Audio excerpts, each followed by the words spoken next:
The Verhoeven Effect podcast. I'm Conlon. We have And I'm another Nathan. very special episode. We have the 1996 movie Scream. Nathan, do you have a history of the movie Scream? Me and my wife, then girlfriend, actually, I think we saw this one Okay. in the theater. I believe that's one of the first Huh. movies we went to together. So yeah, because it came out in '96. So yeah, Almost 30 we'd have years been ago. dating. Yeah, we'd have been dating for about a year then. So yeah, I remember this. It was for the time. It was. I mean, even today, it's a really good movie. For the time, I was like, oh, this Yeah. is wild. It's just like let's make fun of Yeah, the slasher self movies. aware horror movie. Yeah, and almost not quite fourth wall breaking, but Yeah, real yeah, yeah. close a lot of times. And even though it's like there's a lot of killing and violent death in it, it's fun. It's like Yeah, I didn't realize they like I always thought like the killer was very like stoic and like cleanly kills people, but I forgot how they get knocked around pretty easily to yeah the point where it's like when I was thinking back to Scary Movie, how they kind of play that out in Scary Movie as well. Like I didn't realize that was the joke. It's that like Ghostface killer gets knocked around pretty easily. So yeah he's not like like the imperturbable Michael yeah, yeah. Myers or something where he walks in a straight line, you shoot guns at him, stick an axe in him, he just keeps coming. No, this guy's very human. And yeah, even though it's grounded, there does seem to be a lot of like magical, like, well, as long as we cut away from them, they can do anything you want. That's, and it's Yeah, like that would be impossible, but we don't see it, so it's all grounded to us. There's not magic happening, so um, even though there's a lot of improbabilities, but that's not really what it's a horror movie that knows it's a horror movie, so what do you expect? So, yeah. Directed by yeah like Wes Craven, who's like, yep, you know who yeah, it yeah, is. which he would be like, he would basically like almost be making fun of himself here. But I mean, he'd already did like meta horror movies. Because did you ever see New Nightmare?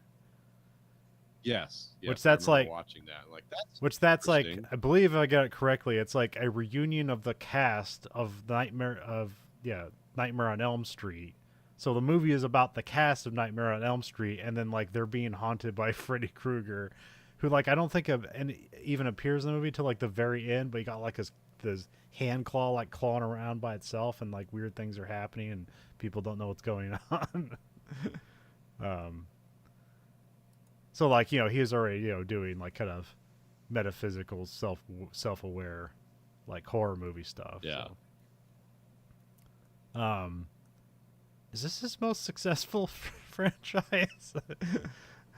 Like I know, like I think Probably. like Nightmare on Elm Street seems bigger, but I feel like this is more like Yeah. well received and probably like made more money, but I'm not sure. Well, this made like almost $180 million off a $14 Yeah, million yeah, budget, and I mean, I think they're into like 7 sequels yeah, at yeah. this point.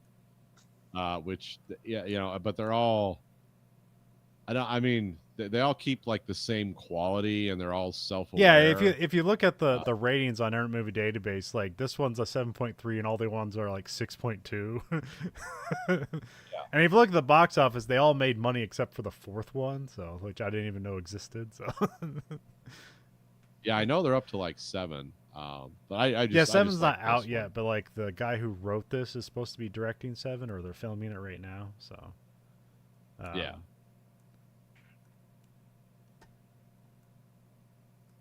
Yeah, and I guess that's going to be a roundup of the oh, original okay. cast too. Well, I That's think what I there's a heard. lot of the original cast in the latest two ones as well, but there seems to be a focus on like a new young generation or whatever. So, I haven't seen them. I think I've only seen one and Campbell's two. I'm like 52 what's now, that? so yeah. Nev Campbell's like Yeah, 52 now, so yeah. yeah. She kind of disappeared, but like I remember she like showed up in uh Skyscraper as like the Rock's wife, and I was like kind of like Okay. like I haven't seen her in a long time, and then it's like and then she's like the same age as the Rock. It's like he has an age appropriate girlfriend. Like how good of him. So um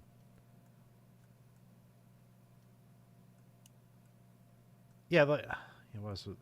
And do you remember like the advertising at the time? Like, because I remember that being like, I don't know if revolutionary is the word or if it just worked very well. So, I think it because worked like I good. read some trivia Um, and I think the way it is that they wanted you to make like I haven't watched, I didn't go back and watch the trailer, but the thing about the interesting about the movie is that the biggest cast member in the movie is Drew Barrymore, and then she basically yes. dies in the opening sequence. But like they apparently tried to cut it together to make you think that she's the the lead of the movie, and then she dies in the first scene. Yeah. So, Yeah. um, but I don't know if you remember like the advertising at the time or anything like that. Yeah, I remember a few. Yeah, I remember some of the advertising for it, but it was not. It always seemed like it was kind of a. Yeah, the advertising seemed like kind of Okay. serious. It's like then it had like great reviews, and it's like, oh, okay. So you kind of didn't know what you were Okay, walking that's what I into, is want to what know. I. Like, did they make you think it was a different movie than what you saw, and like to better make the movie effective? Okay. Yeah. Okay. No, it did. Yes. But yeah, it came out December 20th, 1996. I guess just in time for Christmas. Yep. Director's Wes Craven, which I think he directed. Yeah, he directed 1 through 4, and I think 4 was the last movie he directed. Yeah. Um, Unfortunately, he died in yeah, 2015. So but yeah. he had a very long and influential career. So, Yeah, he died at 76 of a huh? brain Okay, I tumor. guess I didn't know that. So, yeah. It was written by Kevin Williamson, which this is his first like screenplay listed. So it's like it's a pretty good start. But It's a hell of a yeah, start, then he yeah. did like I Know What You Did Last Summer, which is very pretty much in the same vein, except that one's a pretty straightforward horror movie, and I think it's also based on a book. Um, Okay. but they just like, yeah, let's make a horror movie out of it. And then and then he does The Faculty, which is another horror movie, and I also write Scream 2, which that's the only other one I've seen, which I remember Scream 2 being pretty good. Um, Yeah. and I did not realize the connection until this time. It was like because I remember Liev Schreiber in that movie, and I had no clue that he was in this movie. I didn't remember that bit at all. So and then there's that bit where it's like you got a plan for the sequel, and it's like, huh, they did, didn't they? um, but yeah, then he eventually gets up to Dawson's Creek, and that's just kind of his. He becomes a TV guy after that. So he probably made Yeah. lots of money after that. Yeah, Yeah. He's like he's bunch got of a bunch money. of created by like the Vampire Diaries, The Following. I don't know what the hell Stalker is. um, It's not the one we're thinking of. no. This is a TV series on CBS with Dylan McDermott. I've never heard. I don't know what the Secret Circle, the Vampire That's like a Diaries of CW I've show, never so seen. it's like teenage vampire Oh, garbage. So I don't know anything about that. apparently there was a Scream TV show on MTV. Like it had like 2 seasons over like 4 years or something like that. So Yeah, that was like the weird oh, anthology, like okay, set in all the right, Scream Eve, because it was a bunch of different okay. writers. But yeah, this guy's a pretty successful career. Oh yeah, Um, absolutely. and like this movie came out at the right time. Like I want to say like this is such a revolutionary movie, but then like kind of everybody arrived at, like kind of at the same thing, and I thought like maybe this. I remember that being positive about this movie, so I kind of thought like, oh, this is the smartest this genre has ever been, and nobody ever did it better. And it's like that's not really that smart when I watched it again, but it's still good what it does. Because I kept wanting to say like, man, this is the perfect movie, and then like I watch it, it's like it's got flaws, but it's fun. So but it's doing new things at the time. So like Yeah, I don't know, yeah, I don't know how like Grayson would receive this movie, because like it's a movie that requires you to have watched basically 80s slasher movies. So, and like you know about like wireless home telephones. And like how you can there's one line in the house, and if somebody has the line open, like the other person can't use the lines. You have to run to the neighbor's house to call the cops. You know, things like that that might be lost on somebody watching this movie. Yeah, I don't know. I know he says it's like, what's his big movie that we have like crossover interest in? Oh, it's like Donnie Yeah. Darko. He loved that when he was a teenager. But he says now I watch it as I'm like 23 years old, and it's like, yeah, this I don't get the angst anymore. I'm gonna watch a football movie or something, or like German subtitled movie, World War II or something. You know, he's kind of into that. Cinematographer is Mark Irwin, who's like, I think he was a Canadian. Yeah, because he worked with Cronenberg a lot. Yeah, he was in the Canadian wheelhouse. Yeah, he did Videodrome. I think he did almost every Cronenberg. That's a cool movie. What's that? Movie? Oh The yeah, Dead Zone. That's a this movie. I remember that movie captured the bleakness of the 80s. Really. Well, I felt like this movie, I felt like there was a lot of influential cinematography in this movie, and then watching it, it's like that's true, but it's more like shots. There's kind of a weird. I'm not sure it's intentional, but there's kind of a weird haze at the edges of the corner, and I don't know if it was just like weird lenses they shot it with. And then I was tricked for a moment. I was like, oh, he shot United 93. That's a good movie. That's kind of but no, he did the TV movie version called Flight 93. Okay. He also was a director of photography on Scary Movie 3. So, did a lot of comedies as well. So he has a very eclectic career of horror movies and comedies. So, but just definitely did a good job. So, I did The Blob. Okay. Yeah, that's a quirky comedy. Yeah, and still working, but it looks like he's working on Canadian animation shows or something. So, Yeah, bringing up the next generation or whatever. The cast is Neve Campbell, Courtney Cox, and David Arquette, and a bunch of more. This, I don't know. It's weird about this movie I was watching. Is this is such a huge cast. Everybody, almost everybody in the cast kind of went on to have extended careers and even leading roles, but really for everybody, this is kind of their biggest movie. yeah. This is they've revisited this a lot.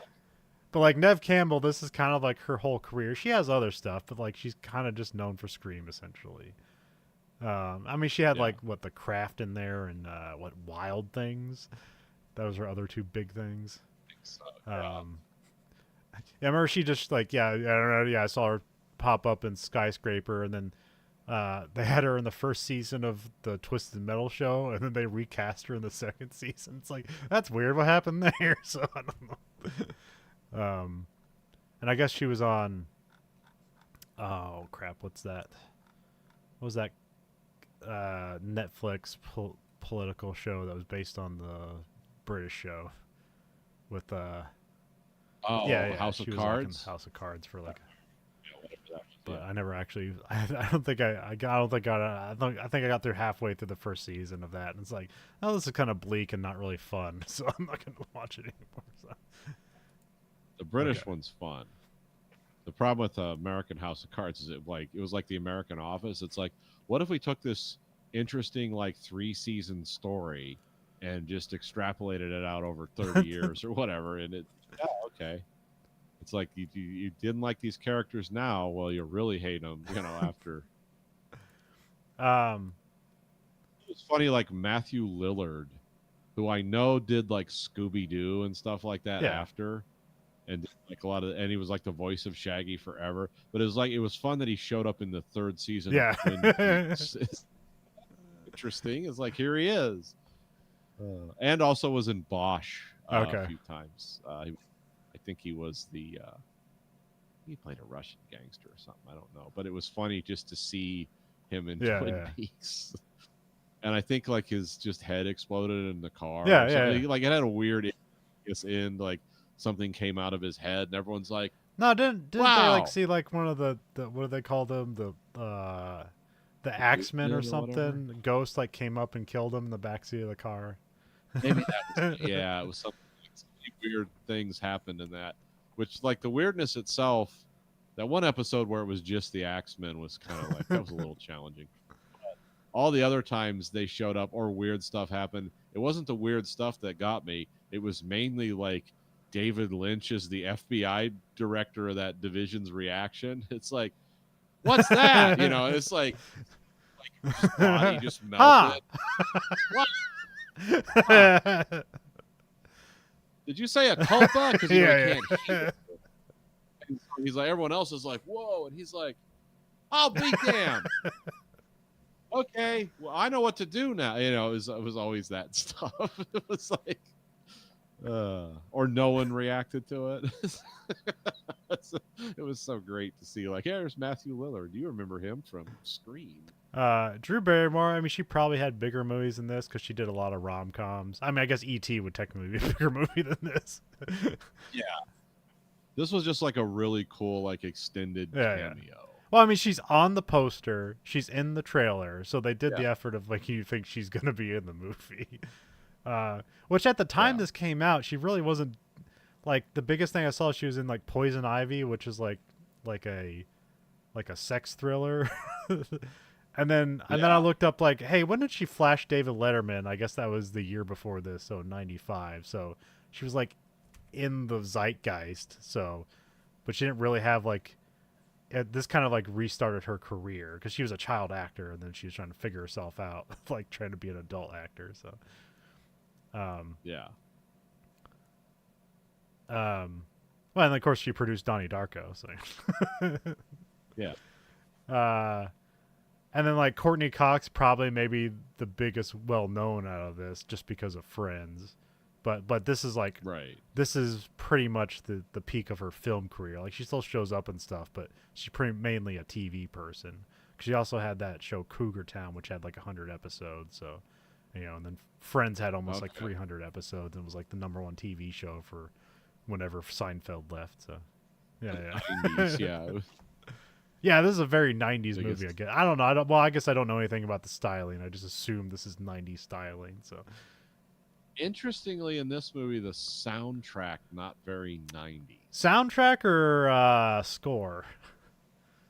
The soundtrack that Okay, they okay. played in the movie, because they had "Don't Fear the Reaper" and they had Nick Cave's "Red Multiple Right Hand," times. which I'm not sure when that album.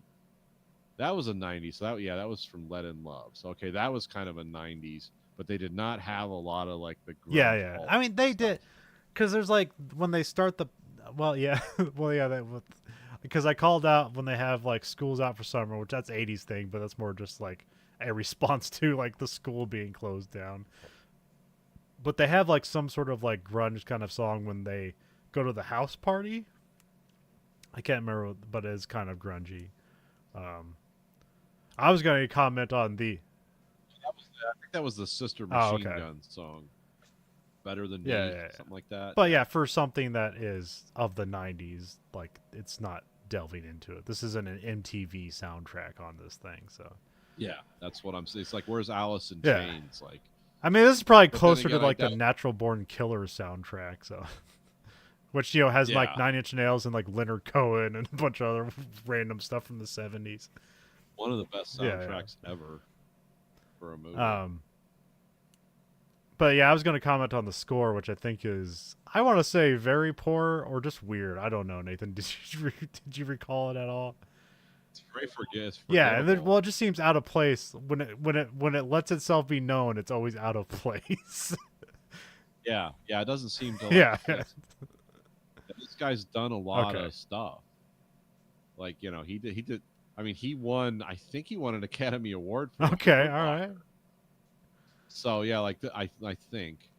Hold on, let me look. Yeah, Marco Beltrami. I don't know how to say that name. He's from Long Island. He collaborated a lot with Okay. Wes Craven. But yeah, Academy Award for Hurt Locker. Also did the 310 to Yuma, which was a pretty Okay. good soundtrack. I remember that because I've seen both the movies, and it's like the new one is like got a cool soundtrack.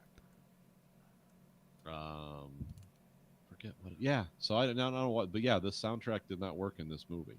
It could have been just been how they edited the movie, and this is the because sometimes you get that where like the guy who's scoring the movie gets like a bunch of dailies, and it's like, oh yeah, this will be Yeah. funny and cool, and then it doesn't work when they edit it all together. It's like, what, the soundtrack's intrusive or Yeah, no, inappropriate. I don't. Yeah, It's, for all I know, it could have been done before the movie is finished. Like he got a script, and it's like, I'm gonna make some scary noises and stuff, and here you go, and then they just put it in there. Like, yeah, not everybody gets the opportunity to like, oh, we're screening the film and making this I keep wanting to say the soundtrack, the score at the same time, like big movies do, and it's like, no, we're just chopping this together. It's a low budget horror movie. Um, uh, well, it's like the thing with the it's like the thing with the thing. It's like John Carpenter did the most memorable parts of the thing soundtrack, but they had the guy who did like the Ennio yeah, Morricone was supposed to do all of it, but he only got a very limited stuff, so he kind of composed it as he saw fit, and then of course John Carpenter was like, no, it should be more like that. And he's like, okay, screw it, I'll do it. John Carpenter stuff worked because yes, it was his movie, he directed it. But I have the soundtracks, both of them, yeah, and they're both cool. It's like, because I think some of that did make yeah, it into the thing, but yeah, the whole like the long camera shots and the dun dun dun, and it's just like this yeah, wasteland of the Arctic.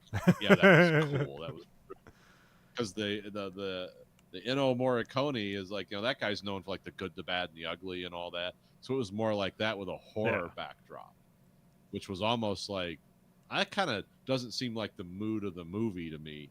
And they were like, yeah, because he didn't really get to see enough of it. So he's like, just make something scary. Because that guy, if he could have seen all the stuff, I think he would have made a wild soundtrack. It would have been a lot of like violins. It's but that's it, some of it depends on what the guy's shown and what time, and he's working on 15 different movies. But the soundtrack guys aren't making $20 million a movie, so they got to live paycheck to paycheck. So. Yeah. We also got David Arquette in here. Yeah, he's also he's a part of like a big Hollywood family, so he's great and stuff. And then like, I'm not sure if they met here or they're already like a couple, but yeah, this is Courtney and Cox. No, this is where they fell in love and stayed married for a while. Yeah, I think they only got like recently divorced like 5 years ago or something like that. Oh, it goes further than that. So 99 to 2013. So that for a Hollywood marriage, not bad. They still they talk to each other because they have kids, and like he visits them regularly and stuff like that. Because he did. Yeah, I don't think it was like, what you call that, acrimonious. Yeah, because what is it? I guess I can look here. Because there's a pretty good documentary about, because it was 2020. I need to go to the actor credit because he's also a producer. Where the hell is it? No, where is it? Where the hell is it? It's like you can't kill David Arquette or something like that. Yeah, it should be here, 2020.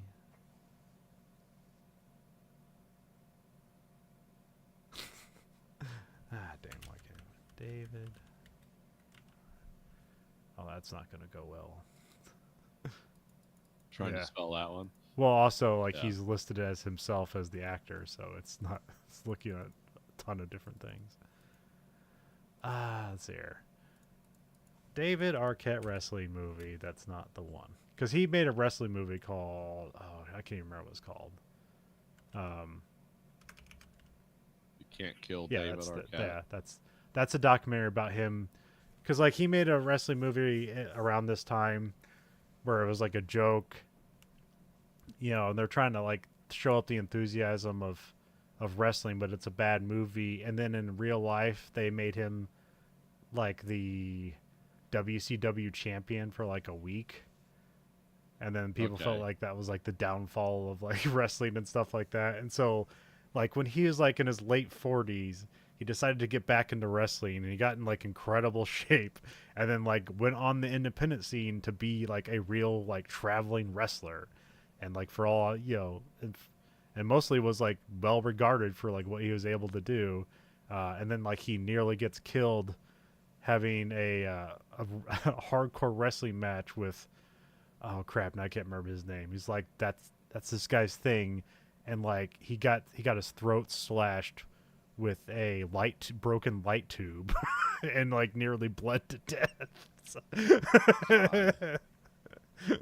um, or that's how they play it up because like he didn't die obviously. So, Yeah. but he did get a throat wound from uh, um, broken light tube, which the guy he was wrestling uh, did die, having the same thing happen to him.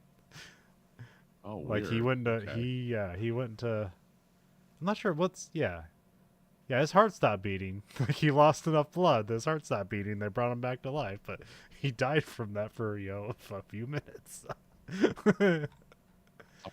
Dedicated Yep. to your art. It's all Love your art. Oh Die. yeah, it's all part of the show. Somebody's actually dead. Like, oh fuck, this is real. This isn't a part of the show. Which I guess is the great and terrible thing about wrestling, is not knowing the difference. Yeah. Yeah, That's what it's like, makes it this is fun. fake, right? And then somebody dies, like, oh god. Yeah, like people do gainers off like ropes. It's like this is part of the act, right? Like now he's posturing. That means his brain is shutting off. It's like, oh, he's what's that? He's like, well, he's basically going to default home position because his brain's. It's like this Oh isn't man, I remember it good. was like a terrible one because I saw the guy do it, and then he eventually died like 2 weeks later. But like, in Yeah. wrestling shows, they have like those like fences, the guardrails that the crowd is behind. Well, a lot of Yes. times in Mexico, like these arenas are made like after like bullfighting rings, so those are just solid things. And this guy Yeah. does a Yeah. dive to the outside, and then the guy that's supposed to catch him, he like gets out of the way because that's a part of the act, and he just like head first into those like hard wall. Oh, And then it's like, yeah. yeah, that hospitalized him. It's like, hope he's okay, and then he was dead 2 weeks later. Yeah. His skull is just shattered. Yeah. That's. Well, you've seen those like you see those fight videos where the guys get punched and they go down Yeah, and go like this. It's like that's if you make somebody do that, you're going to get charged with attempted murder. It means you whack their because usually it doesn't happen from the punch; it happens from hitting concrete. Okay. That's why these dumbasses like fight on cement and on sidewalks. It's like don't do that, even if it's legitimate and you kill that guy. They're not going to be. I didn't mean to kill him. It's like, yeah, he is dead. So that's why just walk away, guys. Because yeah, I know that happened to somebody I worked with, and it was like guy came at him in a parking lot, and it was like the other guy was drunk and he wasn't, and he wasn't even like a fighter guy. He just like dodged the guy a little bit and pushed him back, and he smacked his head on a curb. Attempted murder. He didn't die, but he was not right ever again. And like, oh yeah, that guy went through. It's like, where's he at? Oh, he's in jail again. They upped the charges, and he eventually got out of it, but it was like years of his life lost and everything in limbo. And it's like, well, you can get drunk and attack people, and it's like, you're supposed to try to get away. It's like even if they're throwing punches at you, like, I don't know. But also David Arquette's character is like kind of interesting across the Scream movies because here he's kind of like a joke and not being taken seriously. And then I believe in the second one he has like from being stabbed he has like a nerve disorder and like he can only use like one arm. And then I think it gets fixed in the other movies. I haven't watched them, but like I think he becomes more of like a heroic character as time goes on. Which Yeah, I believe like Stacy watched one of the more recent ones, and he's like, "Oh, I know what to do." Yeah, He's like yeah. that guy now. Because he's like, I've seen, he's not a young, naive person. It's like I've seen this before. Let me tell you how this could end up. Which, like, yeah, and Dave Arquette's mostly known for comedies, which I think now he's at an age he'd make a really good, just like dark, like actor. Even though he's such a goofy guy, that's hard for him to do. But when he can pulls it off, it's very meaningful. He needs to make that. What's that comedian? The Robin Williams transition to just dark art. Everyone like that's so cool. and then of course what happened to Robin Williams, and you hear about his life, and it's like, oh no, that's the guy he became. Like, he actually, like, he was just a dark person there the last 5 years of his life. Matthew Lillard, of course, like kind of more of a. He's had starring roles, but he's usually like kind of a supporting actor, but like very long career. He's usually good in ways. He's very good in this. Like they, like Yes. both him and Jamie Kennedy can be very annoying. They use them perfectly in this movie. Yeah. It's annoying enough to be scary. And sometimes It's like, charming. Like, is this guy a dork or Yeah, a yeah. psycho? Is he this unaware? Um, Jamie Kennedy, like, yeah, this is probably the perfect use of him because I think he like became more annoying and less relevant, and he had like he was the leading man in a lot of stupid comedies, but oh yeah, I was recognize it him. like Beverly Hills like Most Wanted? He's like a rapper in that, which I think they've said that's actually good, but like you watch a trailer for it, it's like no, I don't want anything to do with this. I don't know what he's doing now, but this was the. I don't. He had an interesting like run of, like he was. I remember he was in like Enemy of the State. He had like a lot of interesting like small Okay. roles, but it was always pretty good. And then the last thing I remember him in was oh, can't I know I saw him because I like almost didn't recognize him. I was like, oh, it's that guy. Um, maybe it was. No, I can't remember. Can't think Okay. of what it was because it wasn't a Okay. comedy. But I knew who he was. Rose McGowan, she's I remember it was a weird. Fuck, it was a weird like science fiction well, apocalypse let's look at thing. his filmography and see. Oh, it was the after. It was Oh the thing right, the guy yeah, in the X yeah, oh Files. yeah. We're so fascinated with That's where I that, was and like, like, oh yeah, they're gonna make this into a series. Like, I have no way it's gonna be, but I want to see where it's going, and then they didn't do it. yeah, this is wild. I Because like that was like one of this. those like if you watched it, it'll get made into a movie, and like they met that threshold to get turned into a series, and then Amazon still Yeah, said no on it. So, yeah. It's like, Chris Carter's back, baby. I mean, he did go on to like make the new like X-Files season, so. Which I loved at first. I was like, this takes me back down a memory road. And then after about halfway through, I was like, is everyone doing drugs on the set? What's going on? How Can we can get this Vince not be Gilligan good? to come in and fix this? Hey, what's he doing? Put Breaking Bad to the side for a minute. You got to save. You got to breathe life back into X Files for it. Ro- Have you seen his latest trailer for whatever weird thing oh, he's I want to doing say on? yes, but what is he doing? Something with Bryan It's Cranston called again? Pluribus. No, it's with the lady who played the Saul's Oh girlfriend. right, yeah, yeah, Better okay, Call yeah. Saul.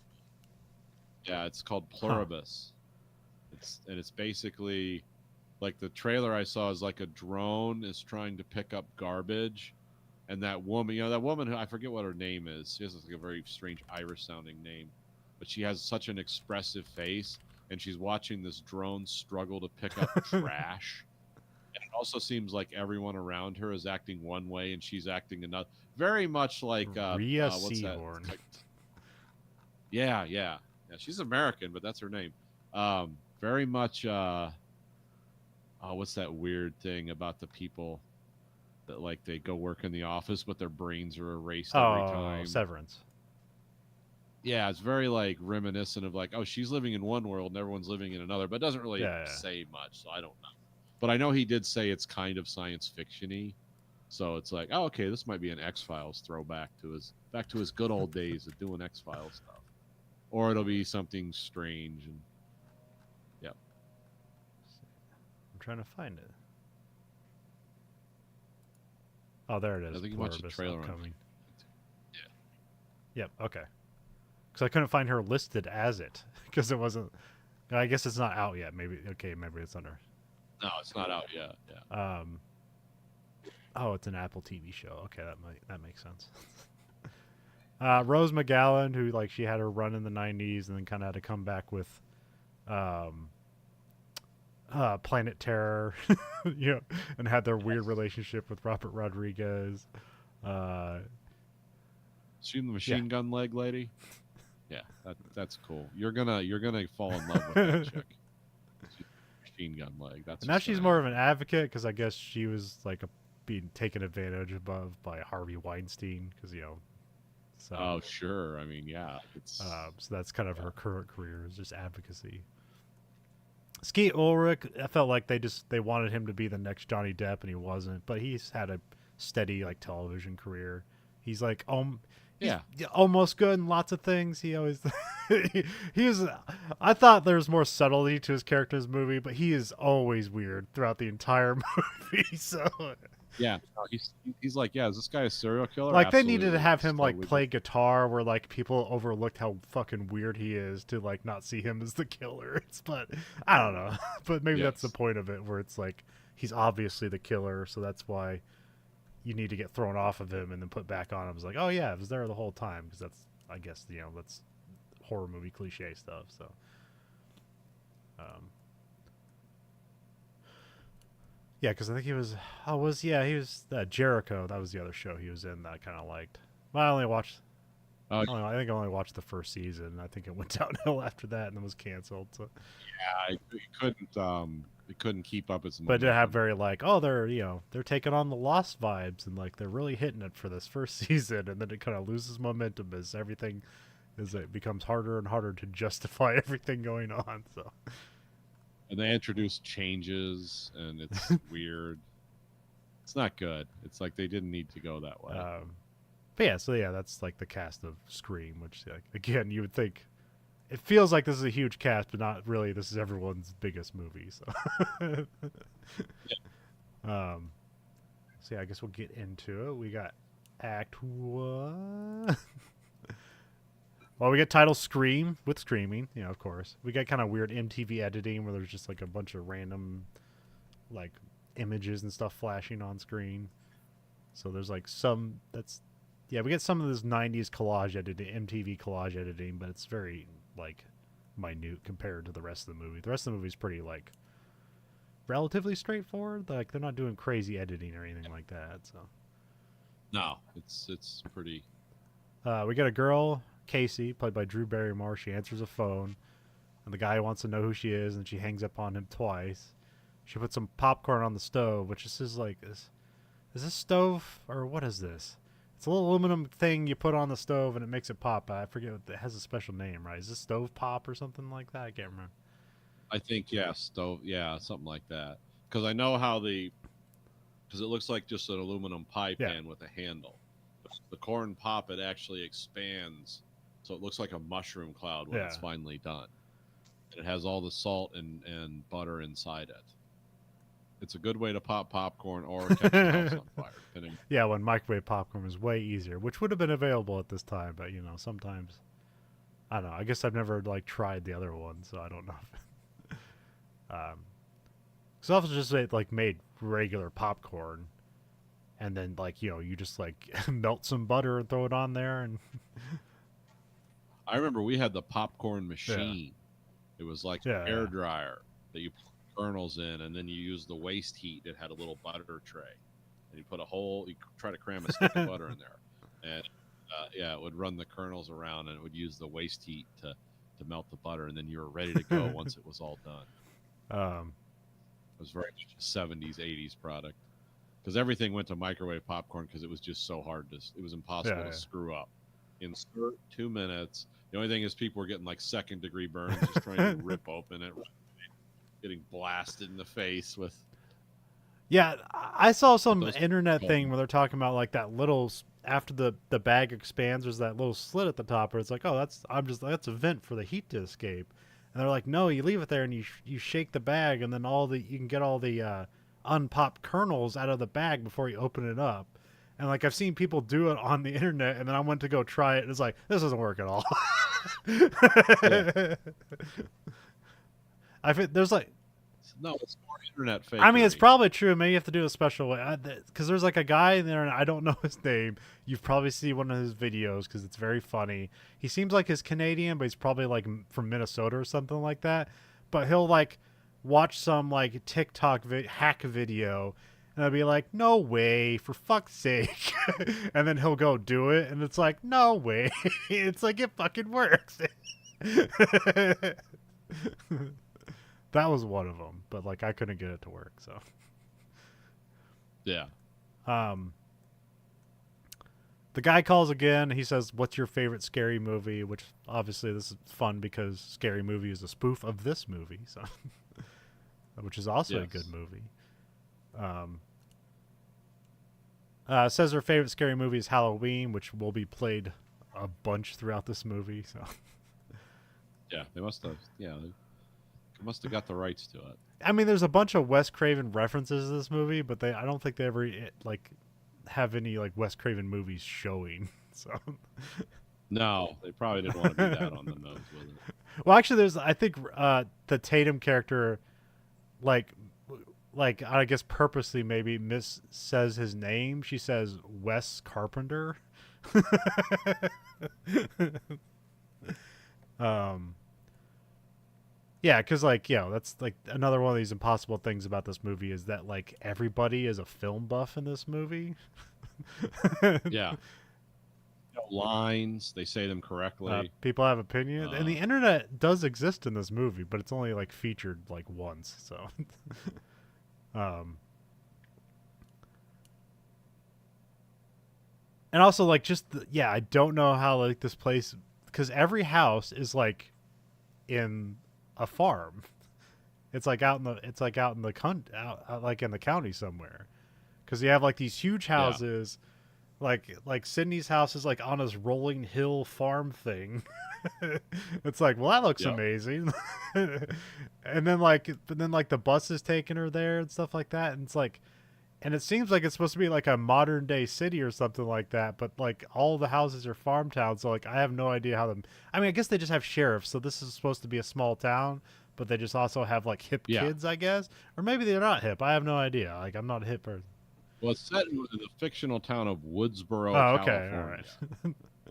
They're just So, outside um, the influence of hip culture, so they get the cast off of it or something. So yes.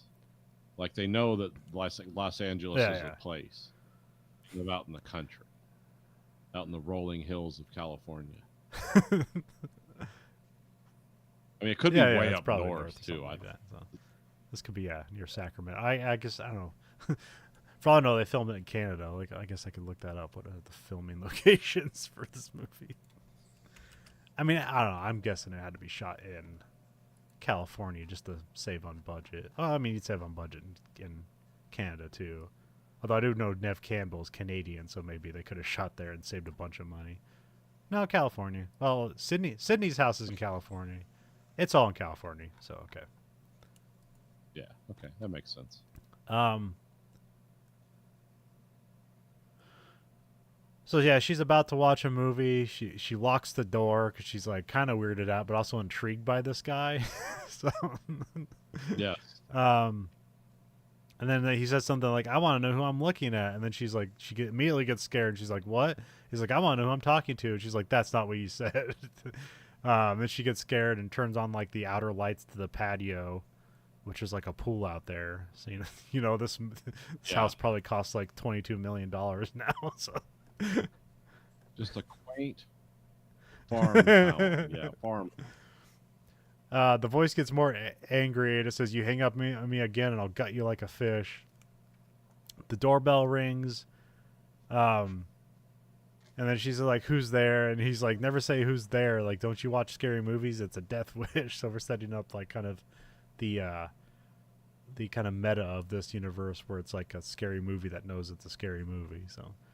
Yeah, what are they called? I actually wrote that down in the note. It's like Randy's rules. Surviving. We'll discuss. Yeah, it he later. gives that thing here, but here the killers also. I mean, that's the thing is like, I mean, that's like, yeah, that's the yeah. You can never watch this movie again. So maybe this would be another thing that have Grayson watch it, get his idea on it. But like, if you think about the killer from the beginning of the movie, well, it's like obviously like Randy is doing this because he's the film guy, and like the killer is obsessed with film. But then that's the red herring or whatever, or multiple red herrings, because Yeah, there's all kinds of, like, this movie's like the king. It does the misdirects and the twists to such a crazy level that it's like it's part of the charm. And then she backs up like into the pool doors, and Steve is mentioned. She says she has a boyfriend, and then that turns out to be true. And then she turns on life, and Steve is bound to gag outside. She capitulates to playing a game of movie trivia, and then he says, "Who's the killer in Friday the 13th?" Well, no, she gives. The killer asks first, like, "Who's in Halloween?" And she like stumbles with it, and then eventually says Michael Myers. And then the killer asks, "Who's the killer in Friday the 13th?" And like she says Jason, because pop culture would tell you that. But if you go a bit further, Friday the 13th, that Mrs. Voorhees was the killer, not Jason. So Jason does show up at the end to grab a person out of a boat, and he's the killer in the rest of the franchise, but not in the first movie. So, and then Steve is gutted and dies, which I don't remember like this being like that violent. But these are also like the most violent deaths in the movie, and they're almost silly by the end of them. The deaths at the end of the movie are almost silly. So. Yeah.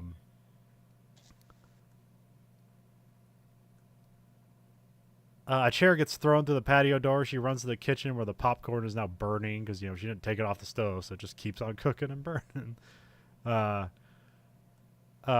Ghostface, which that's the killer, wears this like hooded like costume, and it has like this weird white ghost face on it. So almost looks like the Scream from the movie, the painting Scream, but just like more. That's what it was based on, was the painting, the Scream. Yeah. Where the guy's going like this, and it's warbly. Yeah. Which, so that got stolen, right? Didn't that painting get stolen? Yeah, there was something weird there's I don't know, there's stuff with Mona Lisa too, or something like that. Like that got stolen, and like there's a fake or something. Or it's just art's all weird. Like they display fakes and keep the reals somewhere else, and because now you have lunatics running around Paris. Like, let's destroy this for climate change. It's like, no. And then also there's just like the whole art market is just like a scam. So you want to buy a Picasso for $24 million? Sure. Can we verify it? Yeah, I got my expert right here. It's all nonsense. My favorite is when they find the old Nazi treasure troves, like in apartments. People are dying. Like people are like 106, and they're dying in their apartment, and it's like there are actual like 3 Picassos hanging up, and guy was like a Oberstromführer in the SS, and just kept those paintings and lived in his little apartment. Ghostface runs to the background. She backs out of the house with a knife. She sees a car on the road, which is actually her parents, and like I wrote it passes by her house, but it's just pulling into the driveway. There's like 4 driveways going to this house because there's a bunch of farm fields out here, so it's in the middle of a farm or whatever's going on here. So great vineyards. Oh yeah, I guess that'd be true. Yeah. She gets grabbed and stabbed by Ghostface Killer, which there's also a rapper named Ghostface Killer, which I'm not sure if he existed before this or not. So. I don't know. It's a cool name. Her parents get home but don't see her as they go inside, which here she has like her voice is out, but she doesn't get like, I'm guessing she just like, well, she's been stabbed, so she's like lost a lot of energy, and maybe like being tossed to the ground has kind of put the what do you call that, knock the wind out. So but like she can't yell for her parents. Then she basically gets stabbed to death, or gets stabbed near to death. She still has the phone with her, which is just a wireless house phone, so it only works within like the boundaries of it. It can connect to the base wirelessly. So this isn't a cell phone.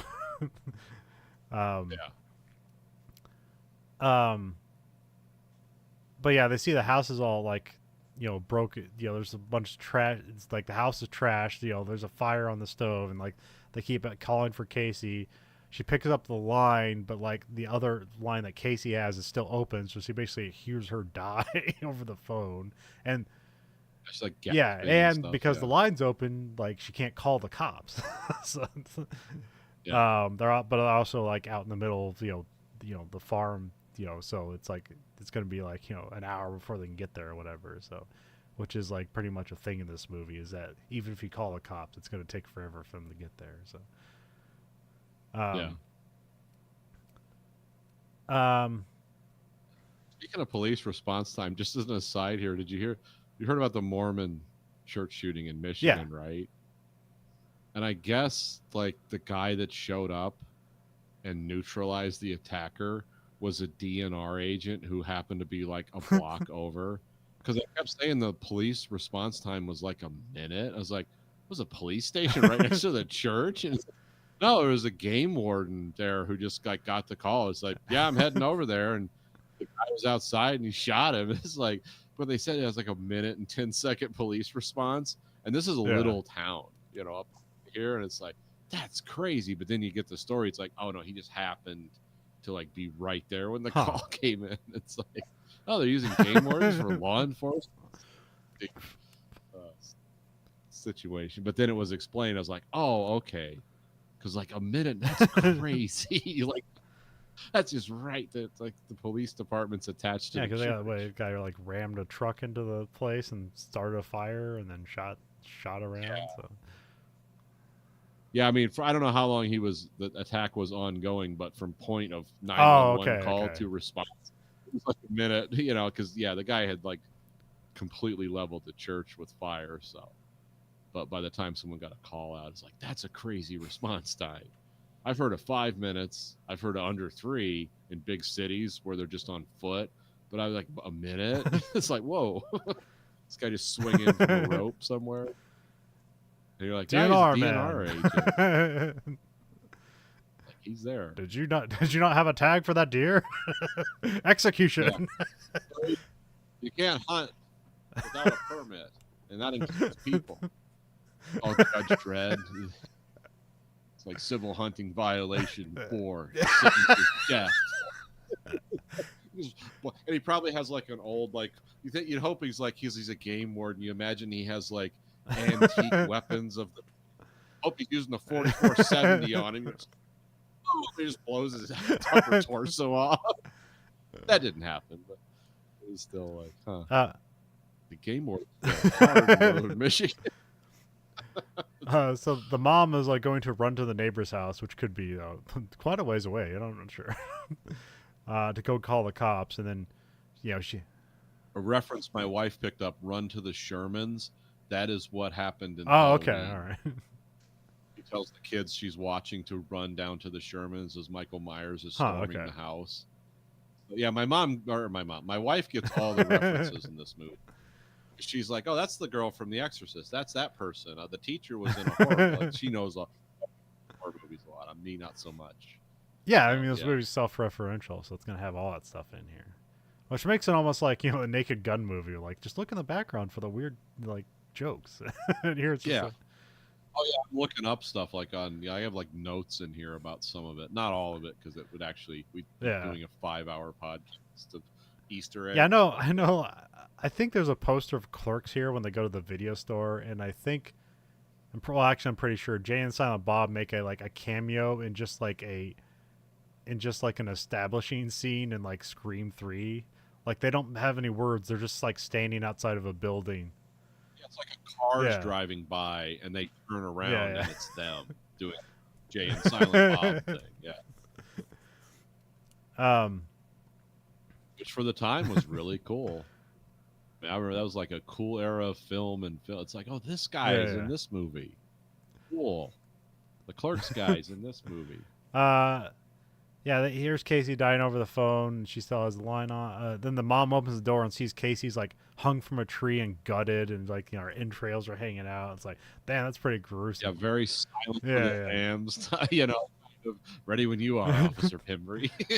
And this is like the start of like another like these impossible things, because essentially when you get to the end of the movie, this is a grounded movie. There's no supernatural stuff going on here, but the way these people are able to just move bodies around like seemingly at will is Yeah. like, well, that's impossible. But because we don't see them doing it, we don't know like, oh, maybe they're getting an assist somehow. I don't know.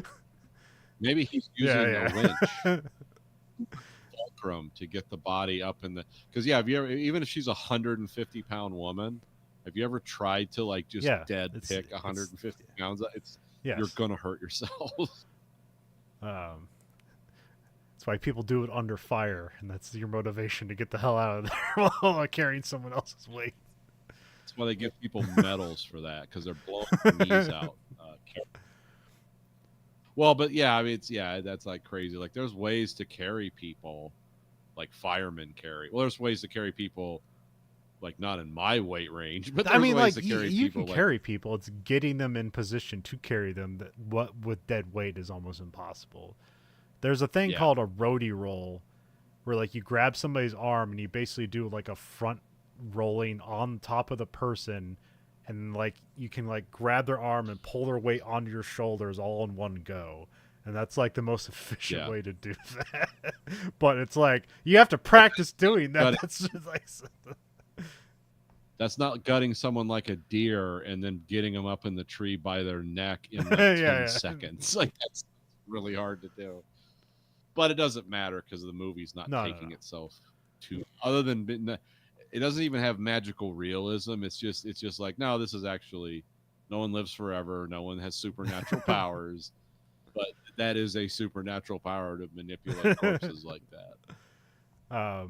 Yeah, because But then, of course, you read about Jack the Ripper, and you look at those crime scene photos, and you realize some of those happened, according to witnesses at the time.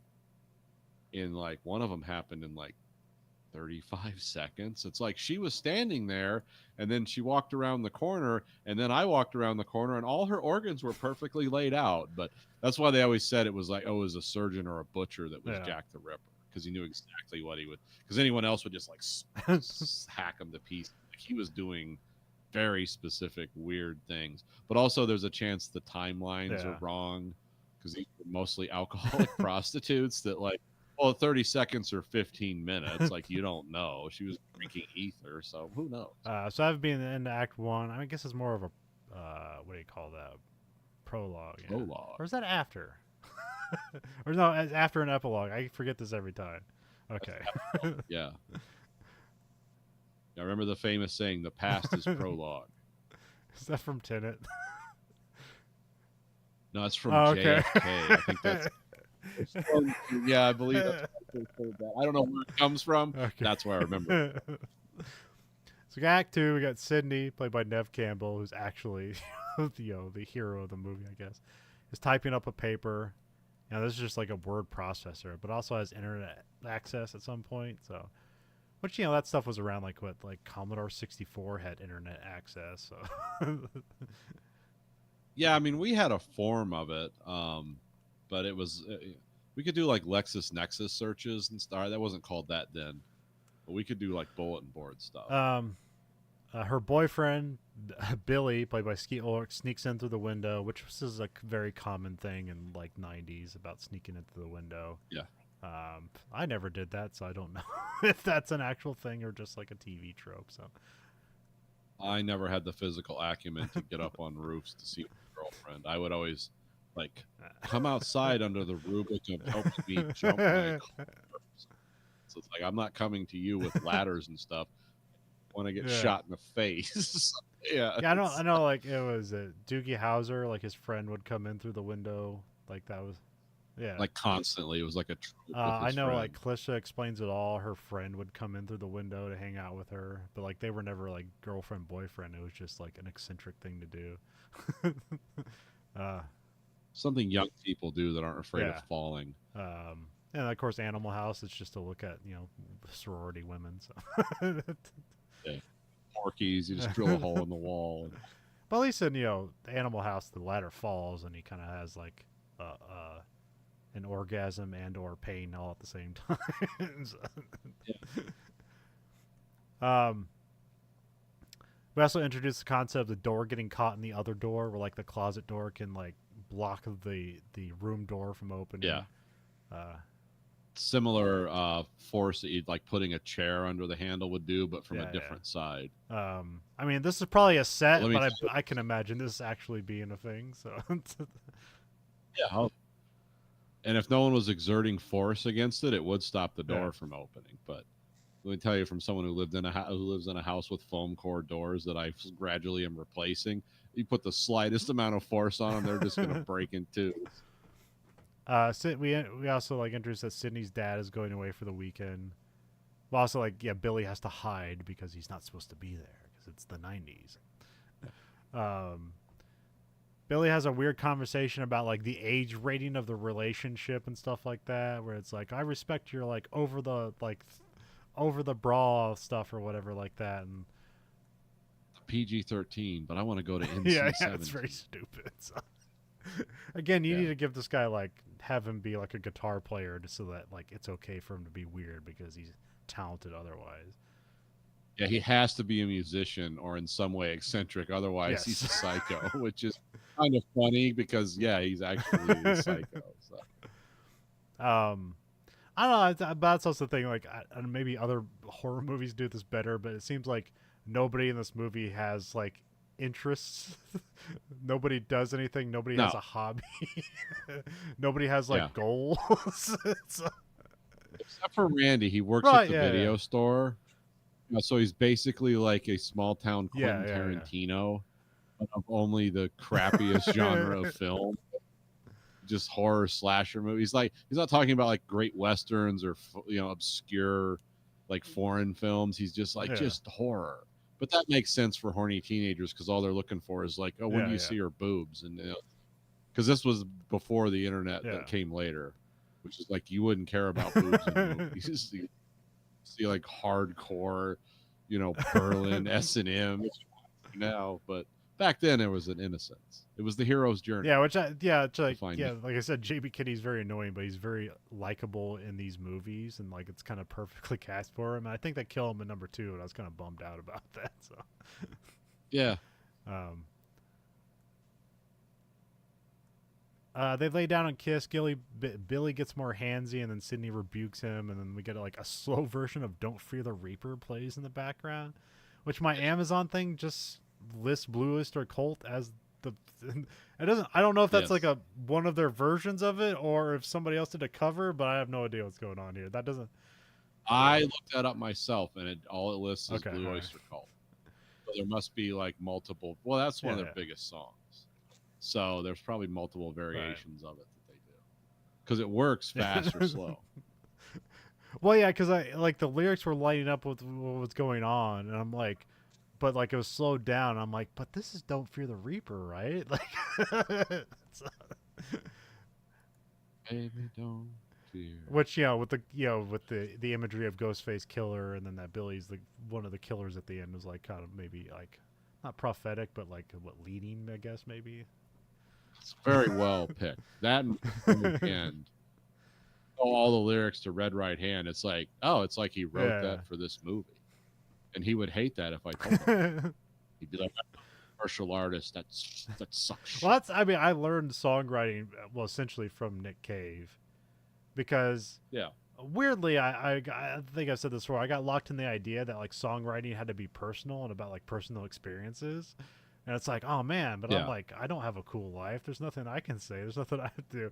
And then I listen to murder ballads. It's like, oh, this is just stories about murders in a bad town.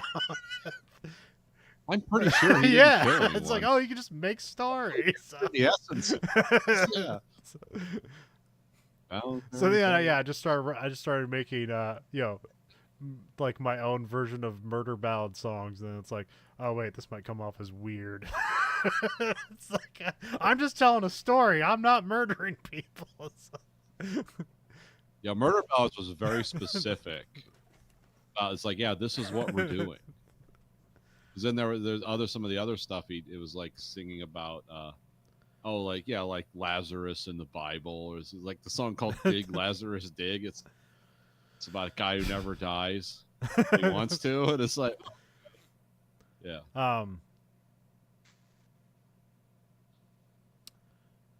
Then we cut to we're at the high school. There's cops, and and news crews at the high school following the death of Casey and Steve.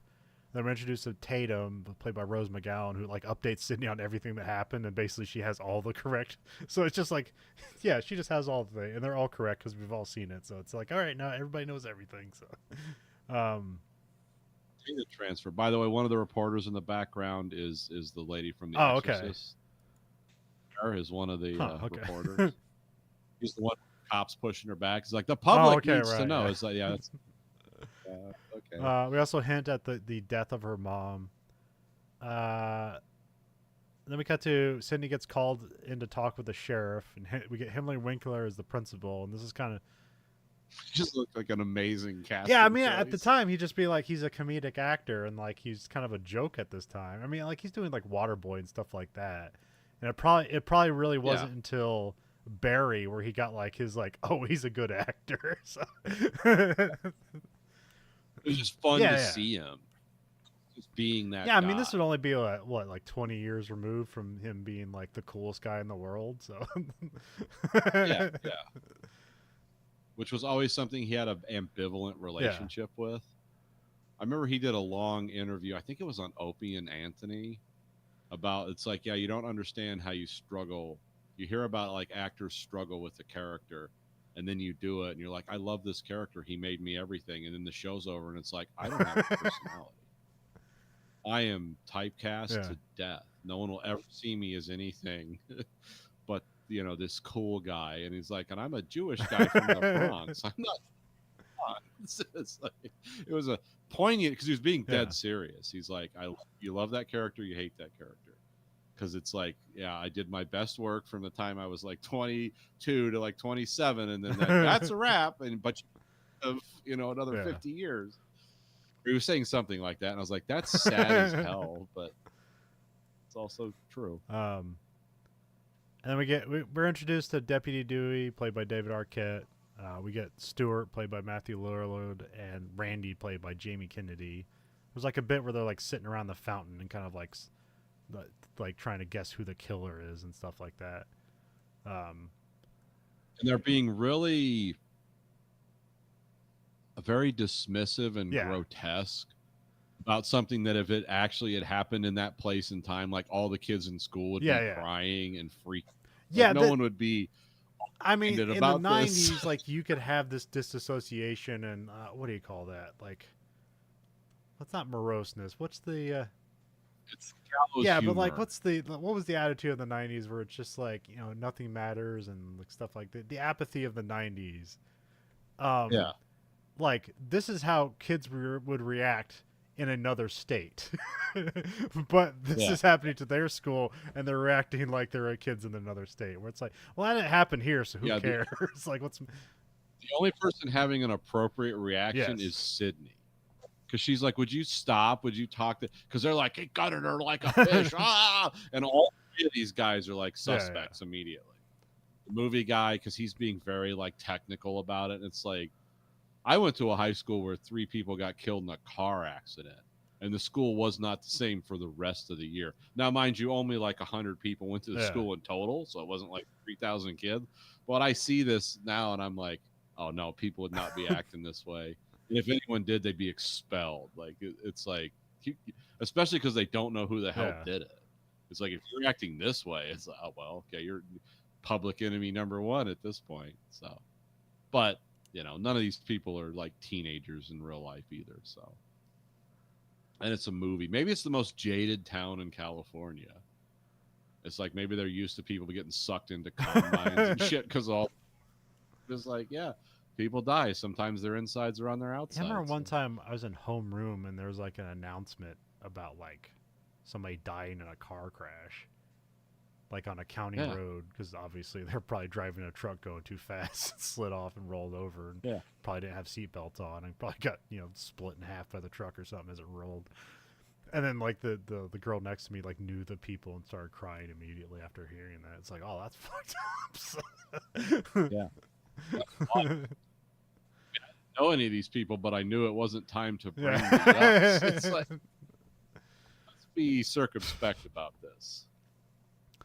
We also had homeroom with like the special ed kids. I'm sure they had something like untimely to do. So. Oh, I'm sure they were going to open their mouth. Did all the blood leave his body?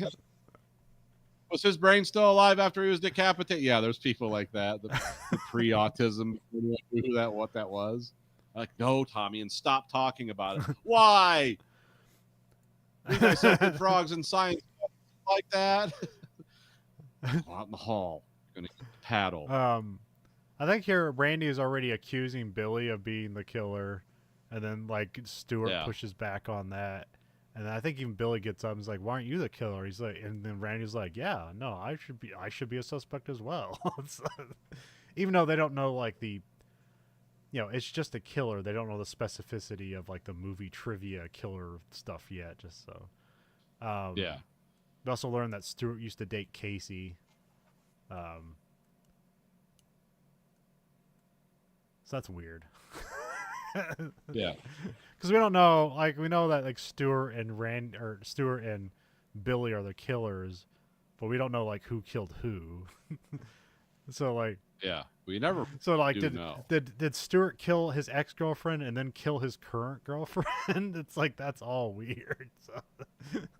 Or was he like, man, I can't do that, and Billy did it? You don't know. So. Yeah, that's actually never clarified in this movie. Again, like this is a movie that's like tearing apart like a horror movie, but still like, well, we're not adhering to like logic. Like we're still following the formula. We're just like pointed it out as we're going. So,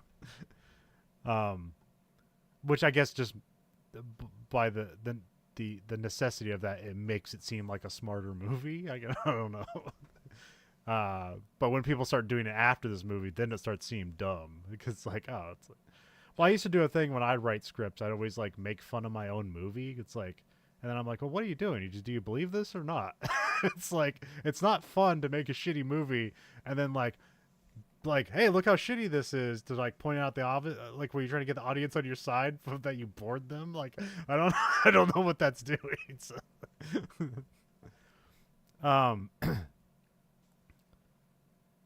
Then we cut to Sydney gets dropped off by bus at her crazy scenic house, which I'm guessing this must be a real house, but because you just see like these rolling hills of farm, and then like this house is on top of it, and it's like a big house.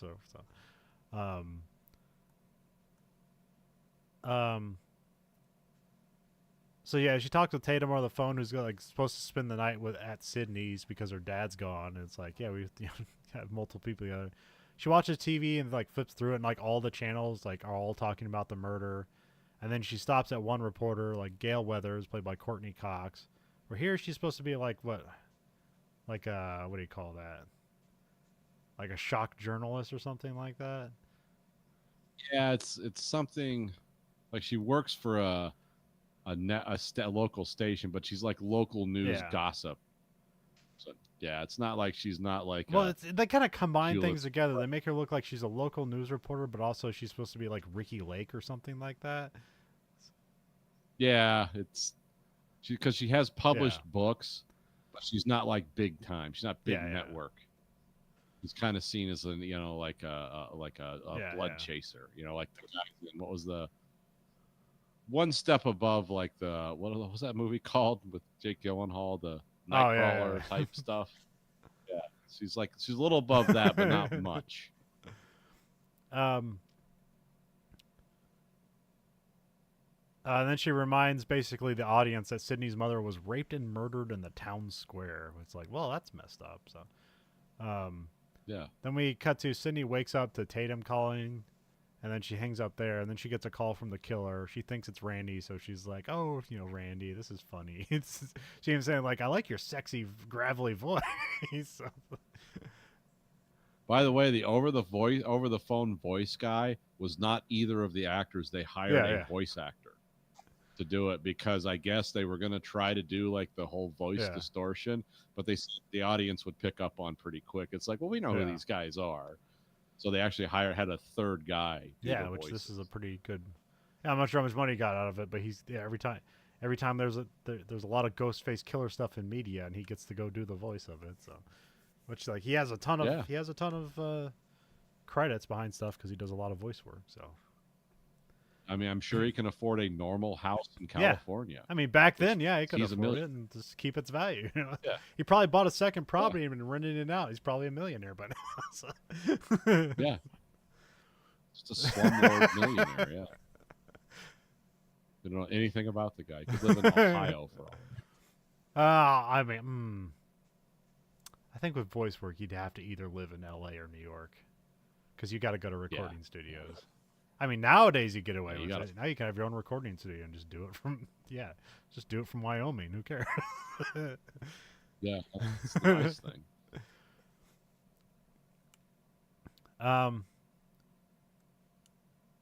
So the killer's like I guess they're both. Yeah, she's dissecting the slasher movie genre, saying it's like cliche and stuff like that. Which, again, that this movie gets away with it, where it's basically saying like these things are cliche and then they just happen. So. Yeah. We called them. We named claimed it. We insulted ourselves before you could. Because So they even say like why does the lady run upstairs when she could just easily run out the front door? And then we present that situation, then have like stumbling with the chain on the door, and that's why she runs upstairs. So. Because the killer's literally like touching her as she's trying to get out of the house. So. She goes out the front door looking for the caller, like calling his bluff, she says, which seems kind of brave for like a horror movie thing. It's like, considering two people have already been like eviscerated. Her mother was killed like almost a year ago at this point. It's like there's danger. There's real danger. But it kind of also establishes a kind of believability about Sydney later. It's like, yeah, she could be the heroine. Because she does take risks. Like, well, and also she's doing the opposite of what the Casey character did, where she kind of like hunkered down and locked the doors, and then Sydney's the opposite. She's you can wait for the enemy to come to you, but you're gonna have better chances if you go after the enemy. So, the killer says, if you hang up on me, I'll kill you just like your mother. She goes back inside. Ghostface comes out of the closet and tackles her. She breaks free and struggles with the front door, then heads upstairs. And then she does the door trick. And I think the line's still open, so she can't call 911. Because she dropped the phone. But she calls 911 from her computer.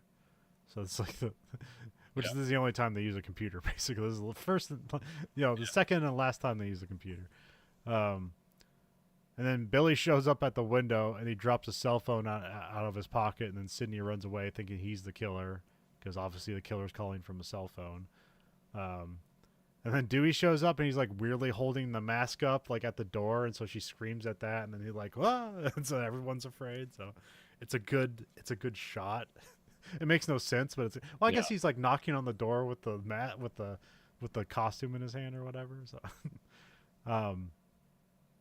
the sheriff arrests Billy and takes him away. Tatum shows up to take Sydney. And this is where else we learn that Dewey is Tatum's brother. And then there's this kind of the whole thing of Dewey's character is that nobody's taking him seriously. So it's like, you're just my brother. It's like, yeah, Mom says you when I'm on the job, you have to treat me like a man. She's like, shut up, Dewey. Let's talk about the knife in this movie a little bit. It's like the Rambo knife, isn't it? No, I have one of these knives, and I had it before this movie came out. It is a buck knife 120 general knife, and I have the same one that's in this movie. I don't have it out here; it's downstairs somewhere. But it's got the black phenolic handle, and the blade is really easy to sharpen. Because I used to use it all the time. I don't use it that much now, but I used to. But the thing with that handle is that phenolic is basically I was talking to you about the phenolic handle on the axe. It's it's basically old electrical insulation stuff, and it's polished.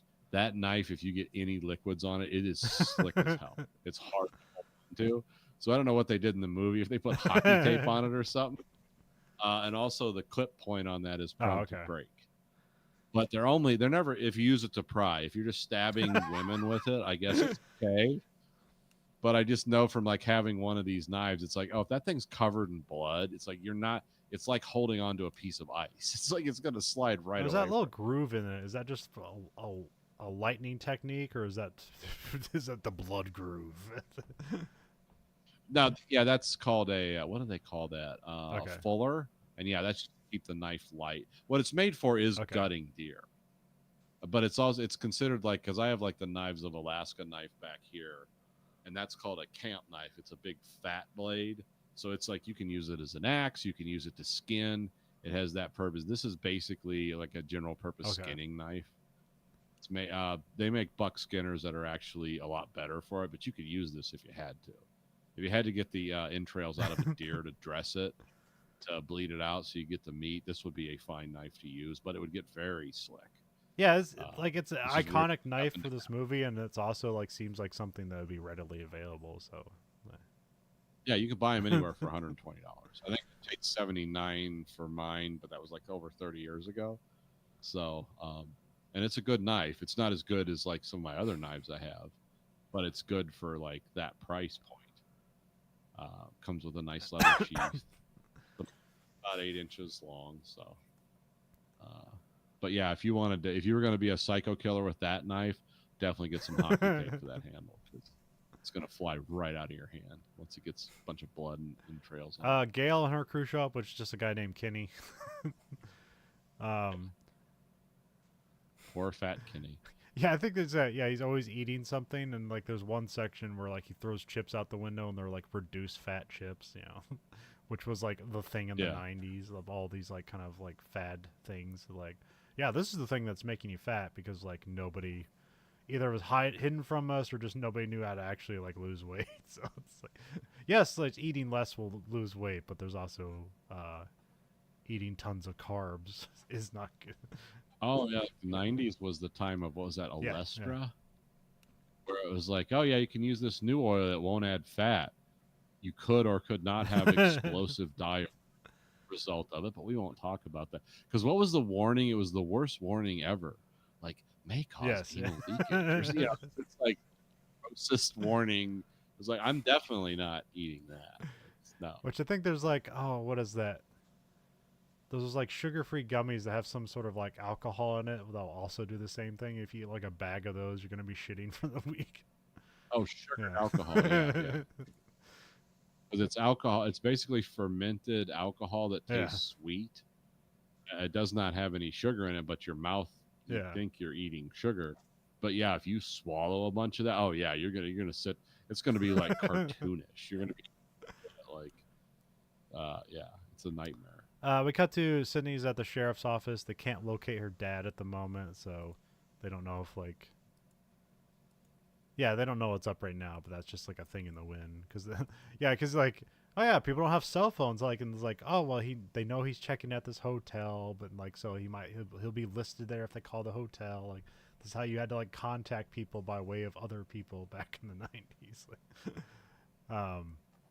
so I remember my friend broke his arm, and I jumped in front of a car and had him take us to the hospital, and then was like, "Well, how do we contact his parents? They're out of town." And we just like, you know, and then like he's like, "Well, we don't know what his insurance is." So we just basically had to be like in the ER screaming for like 6 hours till like his parents could show up. Like, here's our insurance. Can you work on our son now?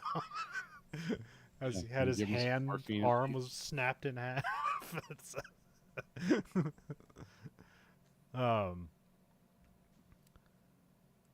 Yeah, we also got kind of weird because we have like Billy is being interrogated, and then like they have like the glass, you can see through the glass, and basically Sydney's on the other side of the glass, so like Billy's looking at her weird. So, it's like, is this accusatory, or it's like, it's not me, I didn't do it. I don't know. It's just, um. Gail shows up at the sheriff's looking for Sydney. Sydney heads out the back, with which Gail heads for because he just suddenly says like, "Is there a back to this?" Because everybody else is out front. Because even though like Sydney's supposed to be the Vulture news like thing here, it's like still all the other news crews are also here. So everybody's chasing this story. Um.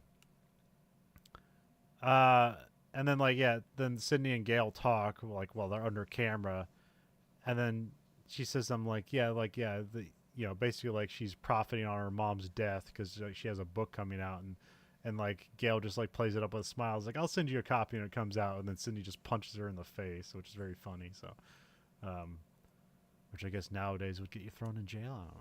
I don't know. Not sure. Not in that county. They'd understand. They'd sweep that on the right. Yeah. Assault the journalist, all you want. We cut to Sydney is staying at Tatum's house for the night. Dewey's also there. Sydney gets a call at Tatum's house. It's the killer again. So this is supposed to like exonerate Billy. Yeah. We cut to the next day. We get Red Right Hand is playing, which he'll show up another again. This is where we get Cotton Weary, played by Liev Schreiber, which he's only shown in like news segments here. Which he's in the second movie. Like I believe he's. Is he? Does he like? Did you remember anything about the second movie? Because I think he's like in like a. I can't remember if he's a student because that's when Sydney goes to college, and I can't remember if he's like a theater student with Sydney, and that's super weird because it's like like I framed you for murder. It's like because I didn't know any better.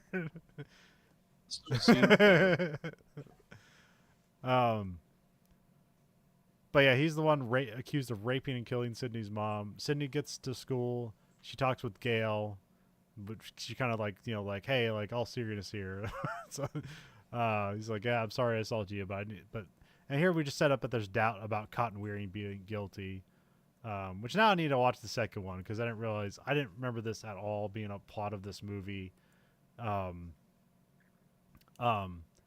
And it's very subtle. Like it's never like there's never a conclusion to this in this movie. It's just brought up. So yeah.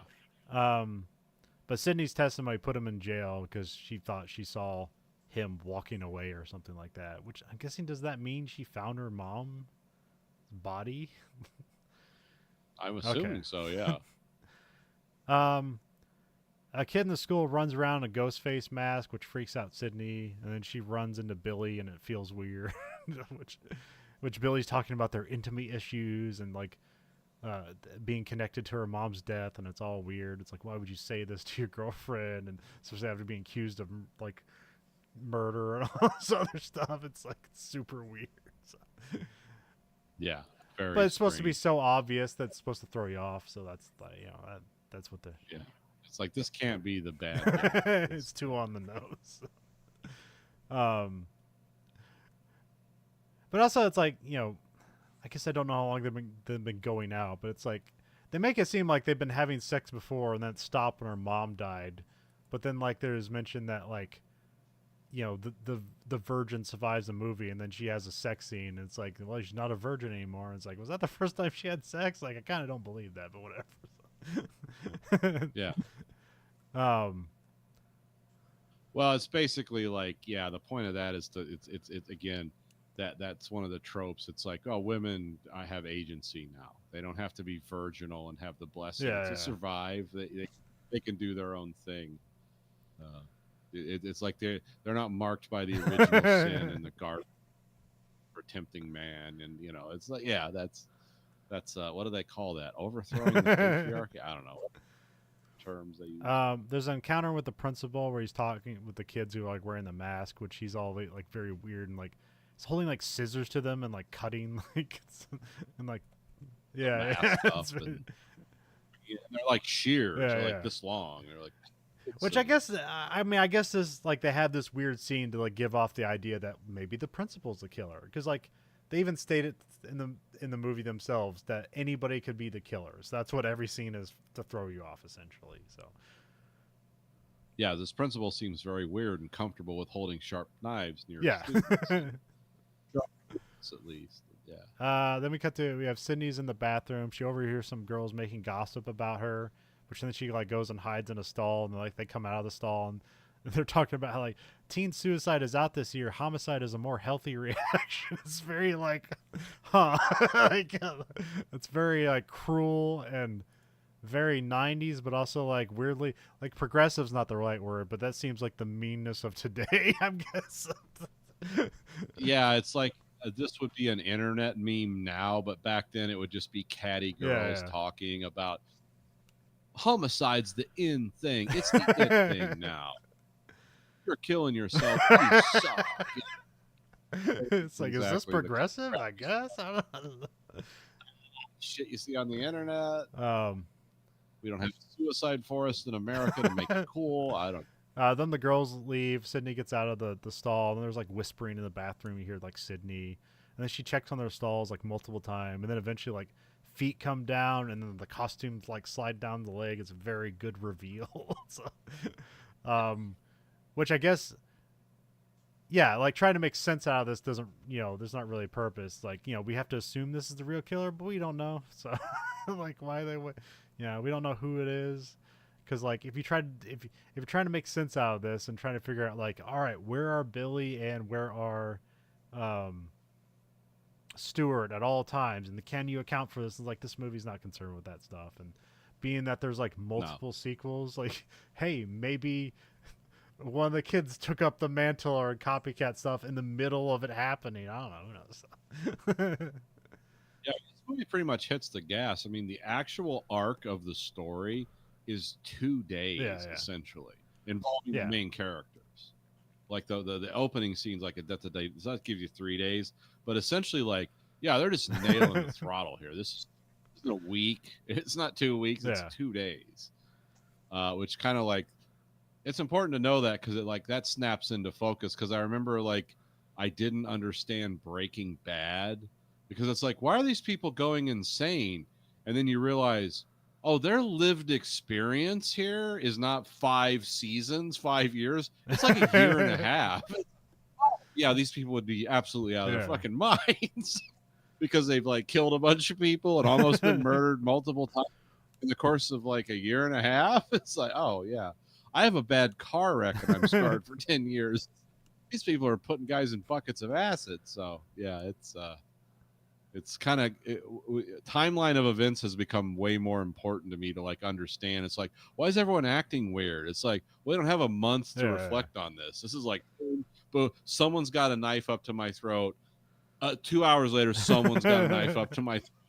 Scared out of my mind. These people are very motivated psychotics. We do get, she has like a baseball slide to like duck the killer and get out of the bathroom. So. Yeah, which is cool. Then we got to Dewey and Gale run into each other, and like she works her charms on him, which she's just trying to get access, But weirdly, also seems to like him. Then we cut to like, we have, it's over the loudspeaker. The principal announces that school is canceled, and so now the town is under curfew, which would probably never happen today. No. Can't do that. Not now. You not can't. in 2025. You're the government. You're not supposed to tell me what to do. They're gonna lock down the city so they can have a satanic meeting and eat babies. Do that. We're gonna watch for baby eating, and there's like corpses of what's teenagers. This really about?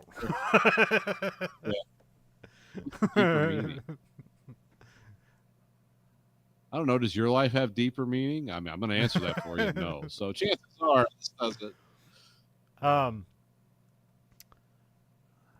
But I also like to be that guy too. So I'm not going to throw too many stuff.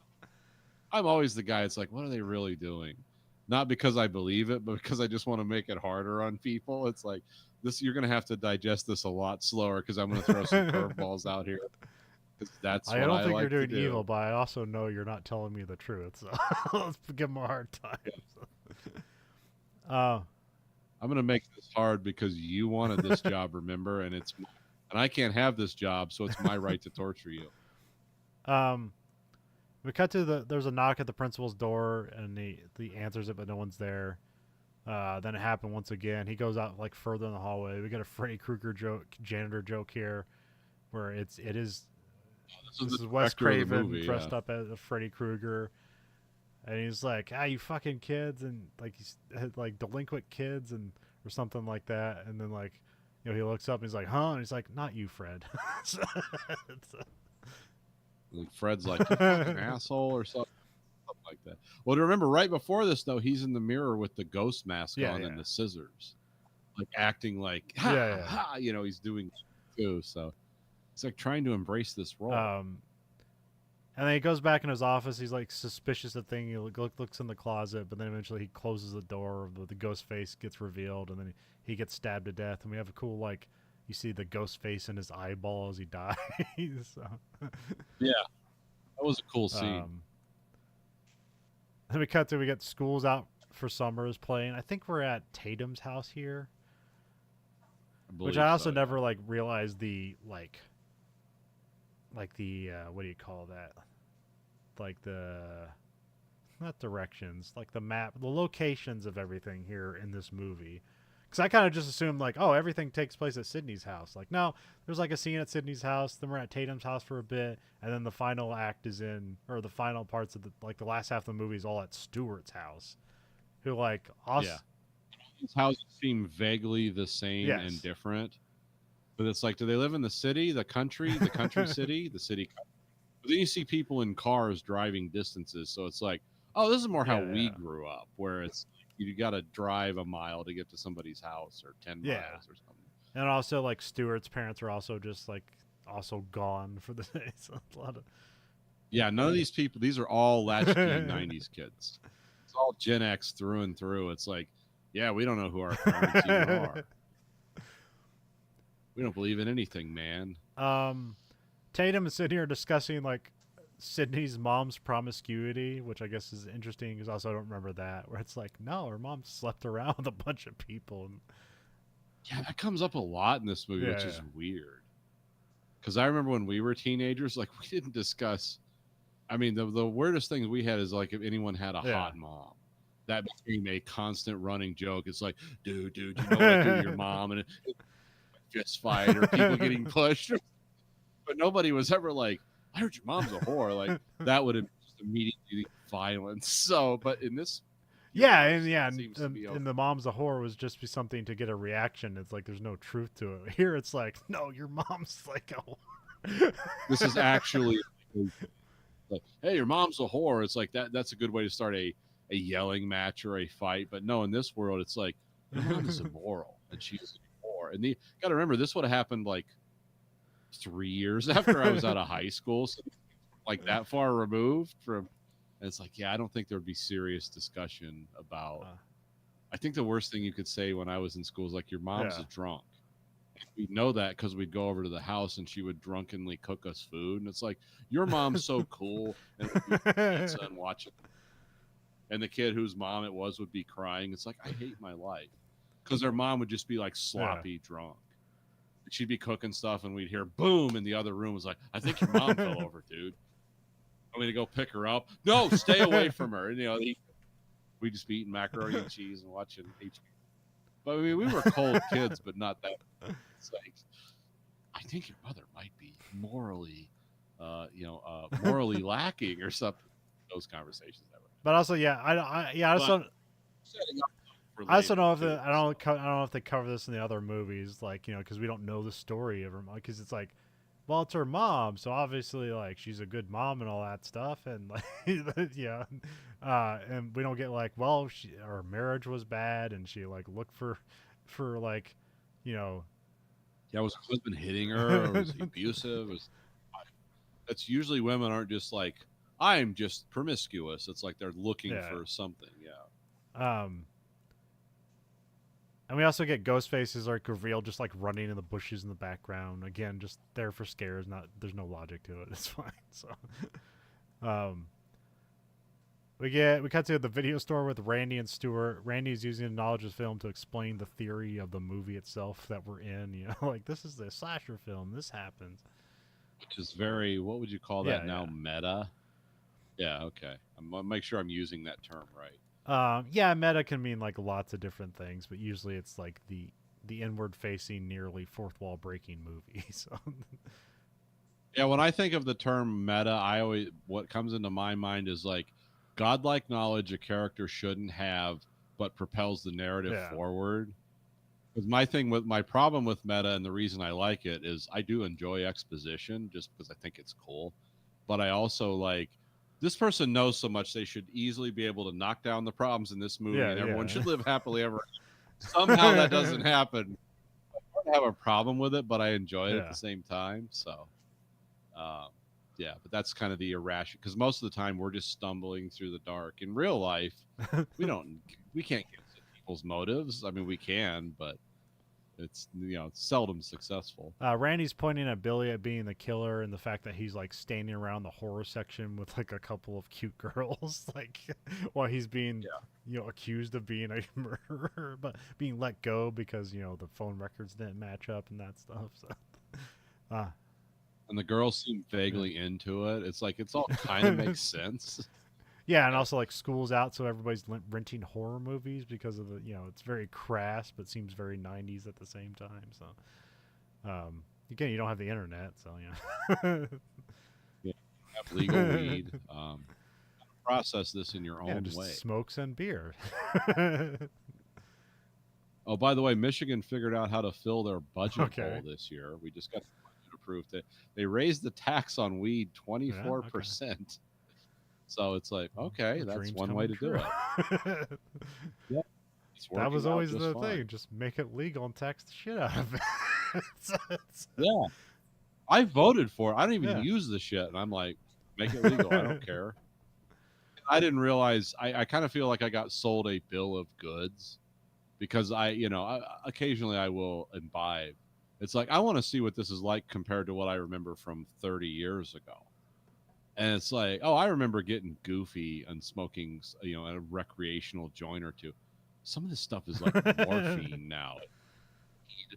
But it's like, oh, my personality disintegrated. That's not what I was looking for. I always thought that was like stuff Joey Diaz talked about. I didn't know you could you can just lose what do they call that? Greening out or whatever. It's like, this isn't fun. This is not the experience I was looking for. And the problem I have with it is because of the industry I work in, some guys roll out of bed and go right to that. That's how they start their day. And I'm like, this can't be. The anxiety's starting and I need to quash it. Sitting down with Jack Daniels and just, okay, time to go to work. No, that can't be good. Billy gets in Randy's face to basically combat his assertion here. They also get the weird where it's like Stewart's like backing him up like that. They're like Randy's pinned between both of them, but then they leave separately and so it's once you've watched this movie a few times, the interactions between those two seem a lot less. It's like, oh, they were the killers all along. But until you know that, you don't know that. But then when you watch the movie, you can see when they're talking around the water fountain and accusations are flying, you can tell by the eye contact and stuff where they're like, yeah, you're not the killer. But at the time it doesn't make sense. Yeah, that's what makes this movie great is that it just works on multiple levels and repeat viewing. So even though, again, like we said, logically it doesn't make sense, but it's no, thematically and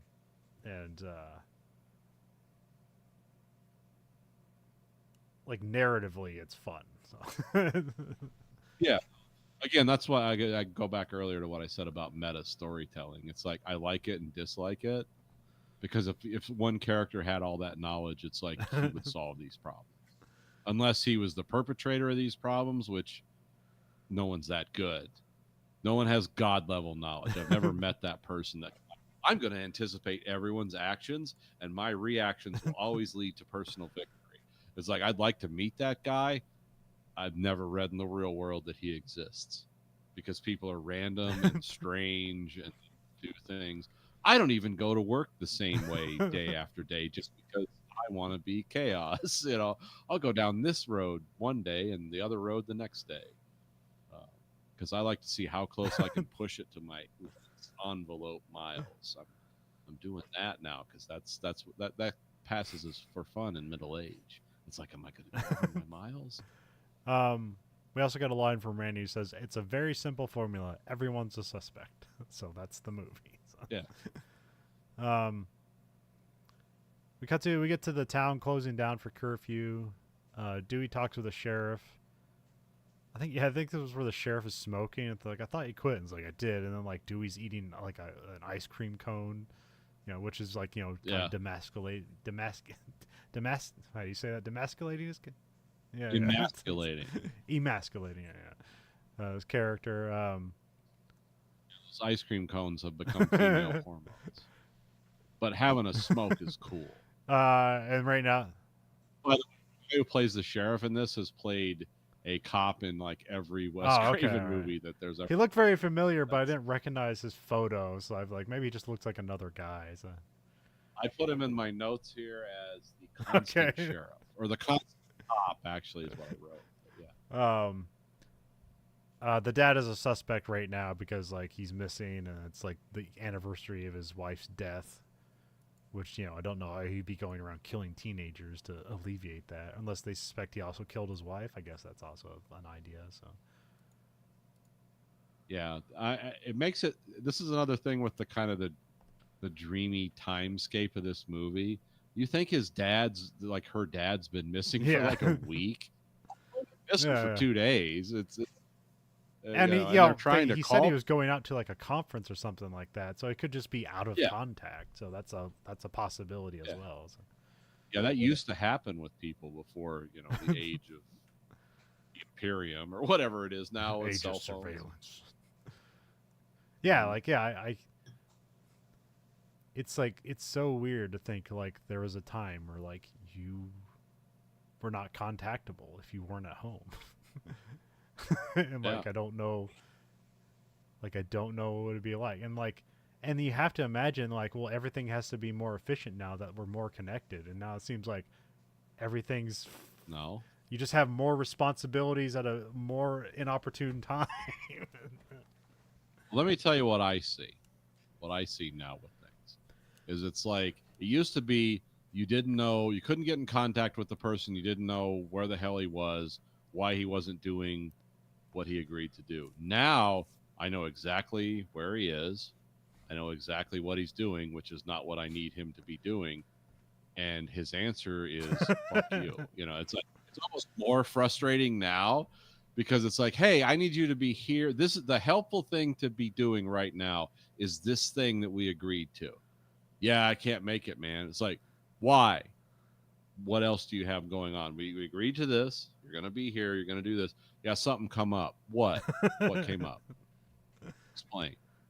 I'm waiting on a part. I'm waiting on that's saying we got it. You know this from the industry you work in. We got a dime holding up $100,000 for a resistor, or waiting for Yeah. some part. And we got 50 guys standing around making $100 an hour with their thumb up their ass. It's like, why aren't you here? We need this part.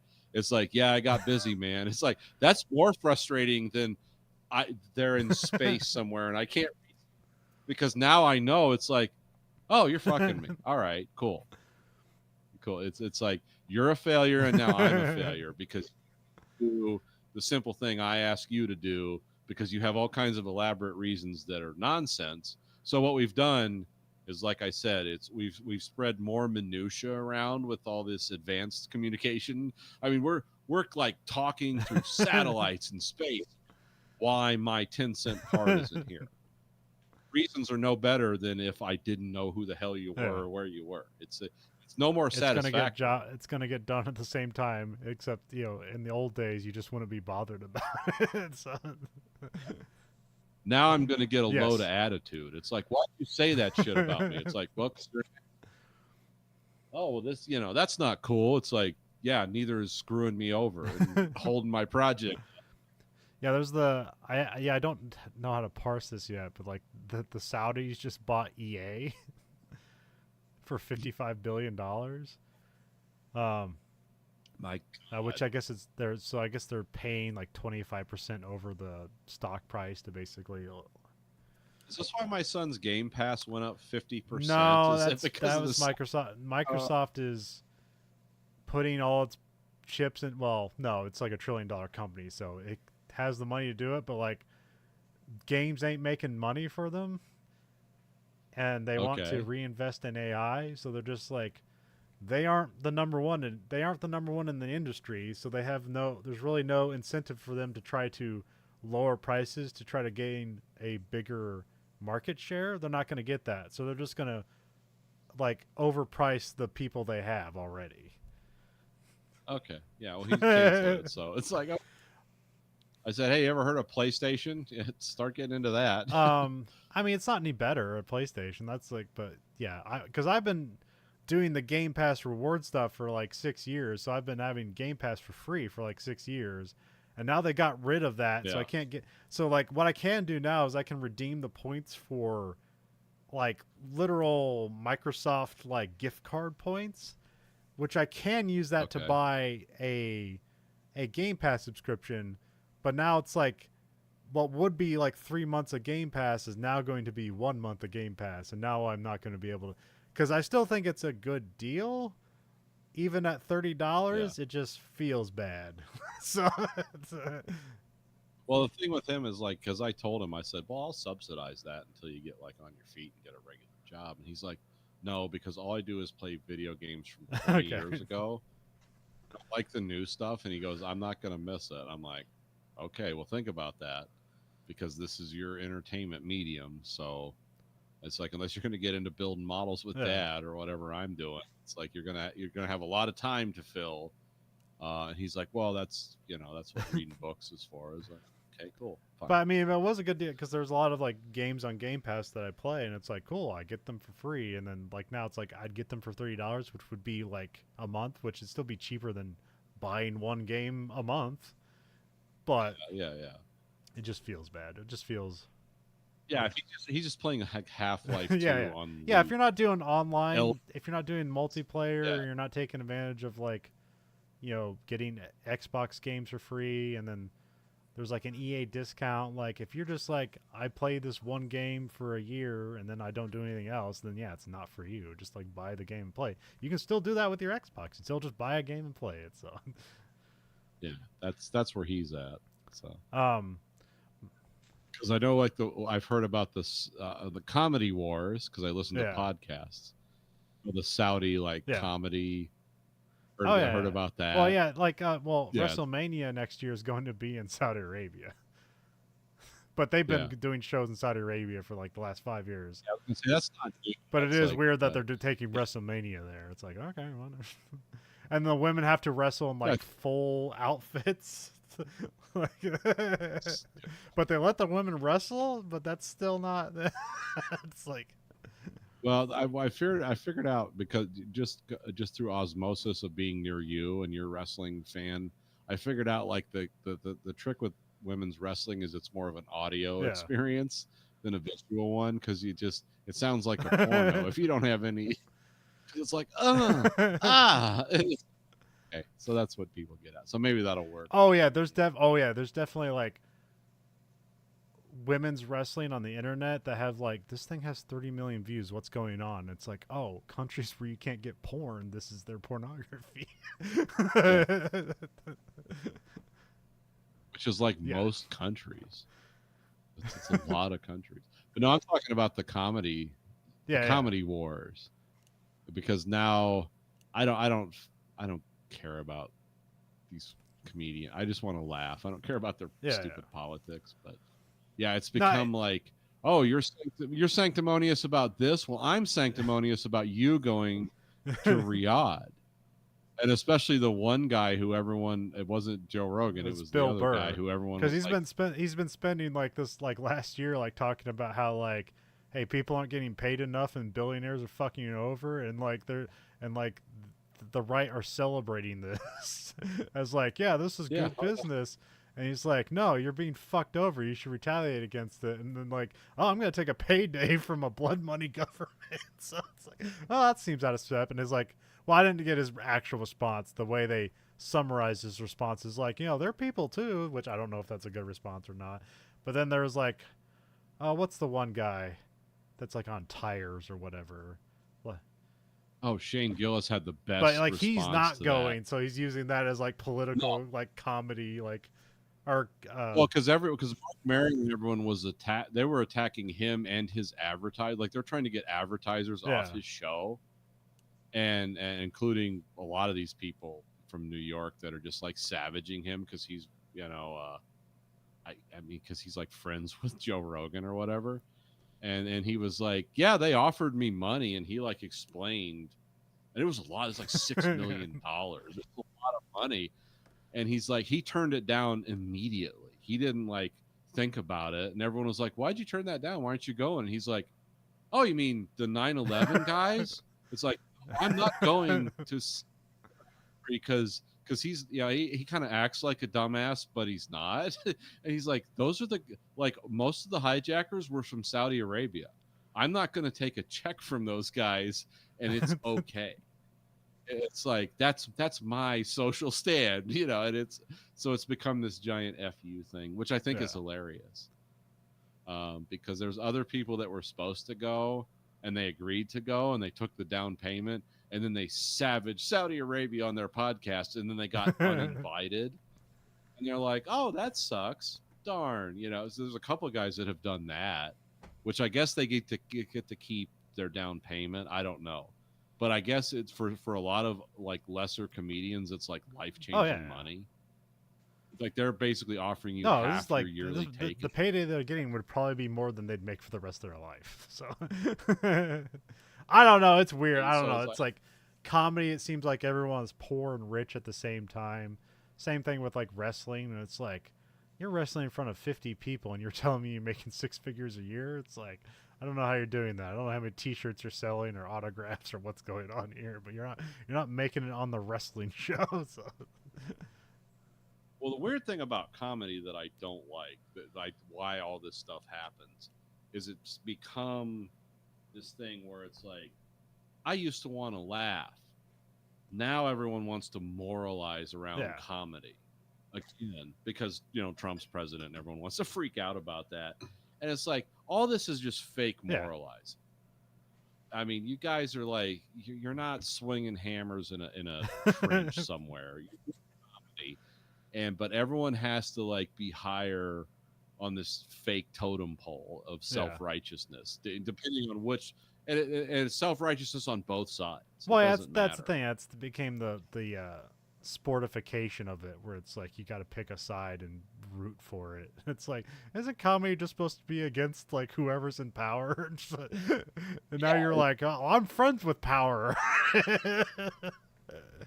Bill Hicks was a person. Yeah. Don't copy his act, but copy him. Like, he was a real guy, and it was funny. That was hilarious. Yeah, he made better jokes about Republicans, but he ripped apart the Democrats as well. So. Well, I mean, I'm a guy who has openly stated, it's like, I admire Rush Limbaugh as a broadcaster. He was amazing, but I love Bill Hicks. Like, Rush Limbaugh. Hot tub bit. Go look it up. If you want to hear like amazing grossness, like inspiring storytelling, be like that. Don't be like a partisan. You might need to know who Margaret Thatcher is. Barbara Bush. Oh, it's Barbara Bush. Okay. Yeah, she was like the king of the hot tub or whatever. Yeah, it's crazy. Unfolding skin fold with like insects. It's nightmare fuel. It's like something like the Book of Revelations. That's what made it cool. By a relatively unknown Texas comedian who was more well known as after his death, after everybody stole his routine. So. Yeah. And who everyone thinks is now Alex Jones, which is amazing. Guy's from Texas, so it's possible. Yeah. No, anyway, back to Saudi Arabia. So. Oh yeah. So I don't know how this works. This is like a leverage buyout, and so like they're buying all this stock from EA, but then for some reason, EA is now going to be like positioned with $20 billion of debt they have to pay back to JP Morgan. Is this a tax thing? I don't know. It's one of those things I don't understand. It's like, no, you're a dumbass. This is why they're doing this. When somebody is explaining it, like again, I have to look into it further because I just don't know the details. They're saying like, this is kind of what happened to Toys R Us. Like Toys R Us, didn't go out of business because it wasn't profitable. It went out of business because it got bought by what they call vulture capitalists and leveraged with debt, and they could not overcome the debt. and they were profitable, but not enough to overcome the debt they were labored with. And then that, Well, the simplistic explanation for this is like what happened to Red Lobster. It's like, why is Red Lobster going out of business? It's like, well, because they were bought up by private equity and then they sold all the property that the buildings were on and they made them pay rent to something yeah, they owed. And that just increased their operating costs by like 70%. And Red Lobster starts going out of business. And that, yeah, that's like you said, vulture capitalism. I don't understand all the interstices of that, but that's just like basically a way to spend money out of bullshit, but it always yeah. collapses on its face. Maybe Well, that's yeah. what So it is. like, I what don't they're going to do to EA is they're doing the same thing that Microsoft is doing. Is they're going to fire a lot of their people, labor, and try to make it up with AI. Okay, yeah, that's okay. When is that VC scam going to just Probably a year. implode? So yeah, because here's the progression I see. This is how I understand technology, and I'm probably a moron, but okay. So essentially, they couldn't make chips any smaller about 7 years ago. Like we kind of crossed that barrier where we can add more of Yeah, them, I but we mean can't make Moore's them any law, which never smaller. was actually a law, is now finding its limitations. So Oh, we found the limitations like when my son yeah, was in high school. It was because I've essentially I know because I know because I bought one of these and I've essentially bought the same one for the last 3 cycles. And I don't buy iPhones every year. I buy them I buy them when the batteries stop working. So it's essentially been the same phone the last 3 times that I've bought one, which my 3 times buying them was like 7 or 8 product cycles. So, because when the iPhone 10 is new, I have the iPhone 6. So that's yeah. about where I am now, where I am. But, so it's the same damn phone. It's just a little bit bigger. It's a little bit. So we have that. And then we had hey, do you want to pay $14 a month for an app that identifies like the sounds of songbirds? And like once that market dried up, because you got to pay for that every month. Once that subscription market dried up, now we're going to have talking Wikipedia, which we're going to say is like, oh, this is the rise of the machines. It's like, no, it isn't. And we're going to build weird data centers everywhere, which means like, yeah, we need giant parallel processing systems to essentially, because we're not moving Yeah. forward anymore. The forward move is going to be quantum computing, which I've heard experts explain that as like, yeah, that'll be a thing 400 years from now, right now. So it's like we'll run out of oil before that works. It's like, okay.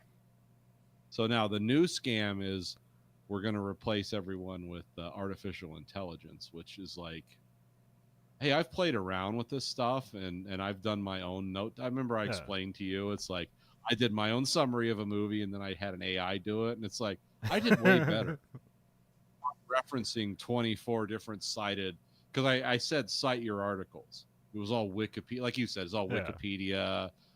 Some of it was the, Astor, like, you know, uh, scholarly articles you could find, but it's Well, like, why am yeah, I and doing that's it? what like the way we do our podcast is like, we can go find all the cool trivia and recite that. That's not really like important to the podcast. I mean, it's cool if you can find cool Yeah. trivia that no one else did, but like I'm looking the same place as everybody else is. So You know where I find my best trivia is like YouTube yeah, yeah, docs and the parallel material that was on the old CD yeah. DVD thing.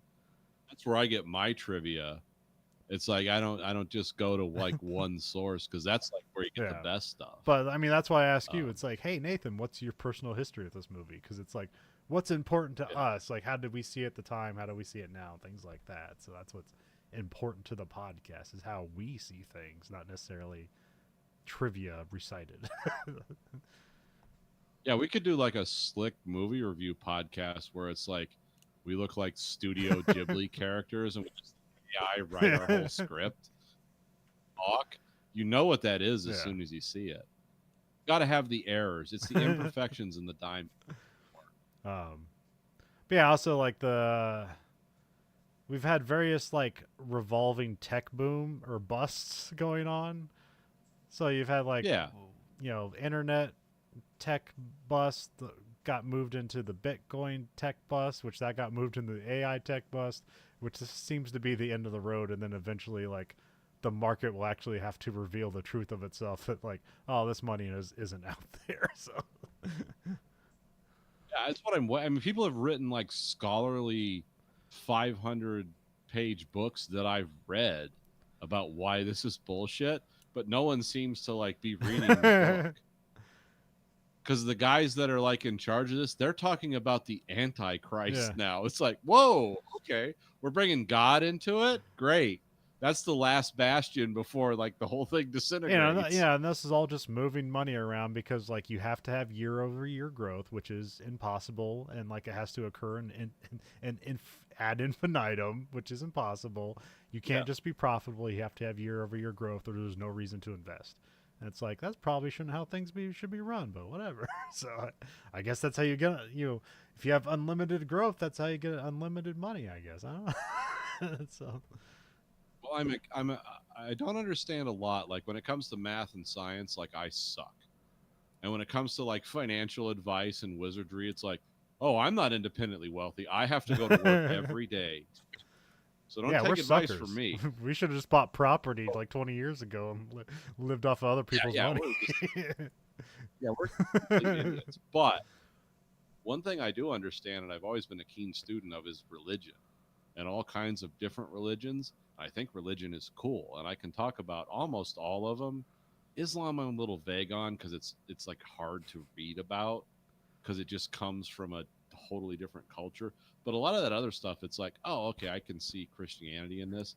But one thing I know for sure, when you start bringing religion into like politics and technology, it's like, oh yeah, the dead end is very near. We're about ready to hit a brick wall at 500 miles an hour because we've run out of ideas. So now it's like, and this Antichrist thing, of course, is a reference to like Peter Thiel, who, #1 VC guy in America. And it's like he is giving lectures. You have to pay to go see these lectures about the Antichrist. And you know who the Antichrist is? Is like anyone who's stopping the development of AI. This is a summary of what he's saying. Greta Thunberg was named as the Antichrist. All kinds of like, implausible people. An autistic young lady with a boat is ruining the whole world.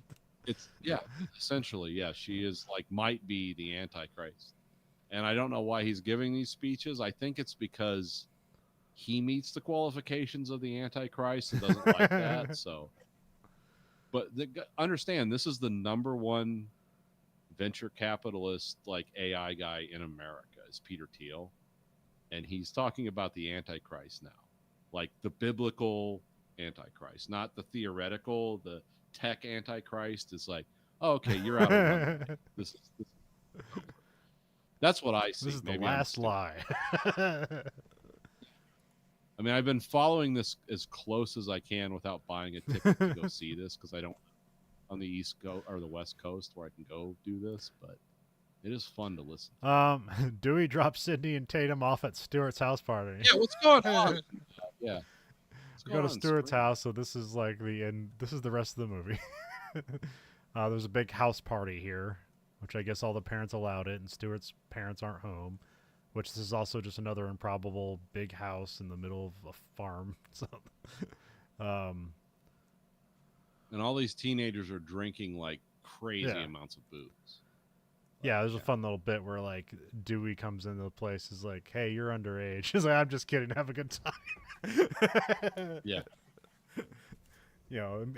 Kind of implying like, well, Dewey was a teenager like 4 years ago, so he understands. So. Oh no, that happens in the big city. I mean, I learned this from my son. It's like life in the big city is like, oh, we have a fraternity. We're having a huge house party. There's like 800 people in a house that has like occupancy restriction of 100. Cops are playing beer pong with you. It's like, it's fine as long as you're not shooting each other. So this is great. We get Gail and Kenny park nearby. Gail flirts with Dewey and gets in the house to plant a small camera that has like a video delay on it, which will be used pretty well here. A lot of good just setups and payoffs that are done well in this movie. So yeah, I do like that. yeah, then Stuart asks Tatum to go get some beer, and then she goes to the out to the garage fridge, and we get the famous shot of her like opening the door, and she's got like her just her very erect nipples through her sweater or whatever she's got going on here. So I was wondering because I was watching it recent, or I'm sorry, before we did the podcast. It's like, were those I don't prosthetics? know. Because those were Well, I crazy. mean, if you watch like this whole scene, like her whole outfit, like they're pretty prominent, like throughout. Like that doesn't yeah, just happen here. When you see her on the couch, like they're sticking out, whatever. It's is this a Weinstein? like probably. So, I mean, this is Bob Weinstein, which, as far as I know, wasn't the creep his brother was, but association. So, Yeah. uh, I mean, I don't know much about the Weinstein thing because I don't get involved in that stuff, but it sounded like pretty bad. It's like this is clearly something bad. It's like, do you want to be Um, famous and a sexually assaulted? And it's like, or do you want to not have a career in Hollywood? It's like, that. Yeah, that's wild. I couldn't imagine like going to my job. It's like, hey, do you want to put together transmissions, or do you want to be like a peasant? Do you want to be like the janitor at the hospital? It's like you got to be sodomized or something. Terrible thing. It's like, oh no. She grabs a bunch of beers, and the door shuts behind her. Which again, not sure if that's like, just the door shutting. The presence of something. It's not, but like, obviously I guess there's two killers, so one could be in the garage and the other one could be pushing that door closed. Well, I guess they could be opening the door at some point, because at one point they appear, which they could have just came through that kitchen doorway or whatever, or garage doorway, which was probably at the kitchen. I think, I don't know. Well, this is the famous like garage fridge scene. Yeah, once you get to a certain age, you have garage fridge. I have garage fridge. Once I became middle aged, garage fridge. Yeah, there's a lot. Yeah, we have a garage. Well, we have a garage freezer, but it still works same. So. Yeah, you have basement fridge, main fridge. I don't have basement freezer right now. The freezer is not working on my refrigerator, so that sucks. But the refrigerator still works. So, like, I don't know what it is. Like, I don't think it's something I could fix. It's probably a bad compressor, but I also don't know, because there's like a listing that shows like a temp sensor, but I'm not sure if that's like what the temp is supposed to go to, or if that's saying what the temperature is. Because if that's the case, it's not working. So it could be a sensor or a compressor, and I don't know which. So, pretty sure we could just have somebody come over and they'll tell us in 5 seconds. So, it'll probably cost $300 or something, but which seems like way easier than buying a whole new refrigerator. So, let me tell you, as a middle-aged man, how you end up with garage fridge. Finally, you get to a point in your life where your wife is like, "I want matching appliances in the kitchen." That sounds exotic. You do that, it's like, well, at this point we can't. So we end up we go for a full suite: microwave, oven, stove, refrigerator, everything matches, same color, same brand, all that. Well, then we have a refrigerator that we bought 2 years ago. What are you gonna do with this? This was expensive and nice, garage fridge. And then you find out, like, oh, if you're going to put a refrigerator in your garage, it's like you have to get like a four-season one, which is like thousands and thousands of dollars. So it's like, well, you don't do that. You just put this one in the garage because you can't get it downstairs because it weighs too much. And then you just bitch about the utility bill every month. It's things like trying to just stay alive, just keeping everything cold and hot, or cold and frozen. But yeah. And then in a couple of years, that'll die. And then it's like, well, I'm getting one for the basement just to freeze things. You got to buy excess food. Because the older you get, the less you eat out. The more you just like, let's find something in the freezer to eat. That's how you end up with the garage fridge. Young people won't understand this. Yeah, they got it was like Walmart, like half box fridges, like they're like 3 feet high, and then has like the 12 cubic feet one you can put in your basement, and you realize it uses more energy than a full size. It has less insulation. And it's got because Stacy was asking once, like, do you want a refrigerator for the basement where you build models? It's like, no, not unless it's full size. Like, why? Because those little mini fridges are not as well insulated. They use twice the energy. It's like, that's not true. It's like, yeah, it is. Look it up. um, yeah, she gets locked in the garage. She tries using the garage door, but Ghostface closes it.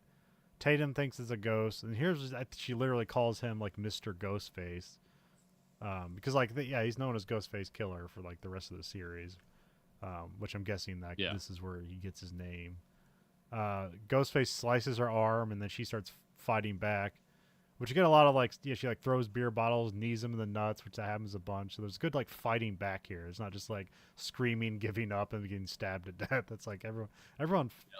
Less Halloween deaths, more like I'm fighting for my life deaths. And we also do that, get like the almost comical, like as like, like Ghostface Killer gets like like hang lined and like flips over and like as he gets hit or something gets thrown into him and stuff like that. So,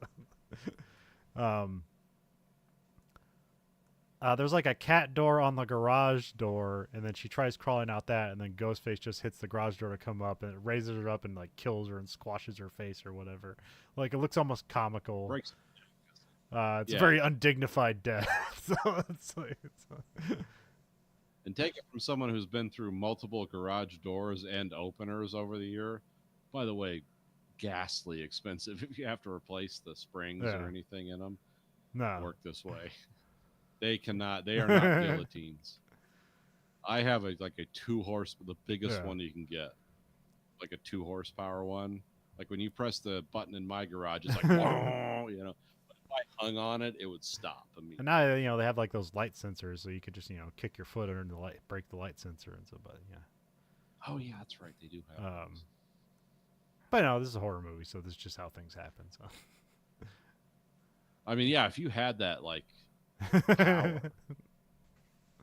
that's amazing. I have a guillotine in my garage. I feel like this is kind of like matches the death of Emilio Estevez in Mission Impossible, but there like spikes come out and squash him and like right in his eyeballs like for like half a second. It's like, the elevator death. Yeah, you're like, that makes sense because elevators have they have to have big, powerful DC engines to pull those things up and down. It's like, but you're like, oh, he's just gonna get squashed in the ceiling, but then you have the extra undignity of like razors like come down and point, or like spikes come point down to make sure he dies. So. Was that his last movie role? No, he's in other stuff. Well, or did he start directing after that? No, because he came back and did that like Mighty Ducks like TV series.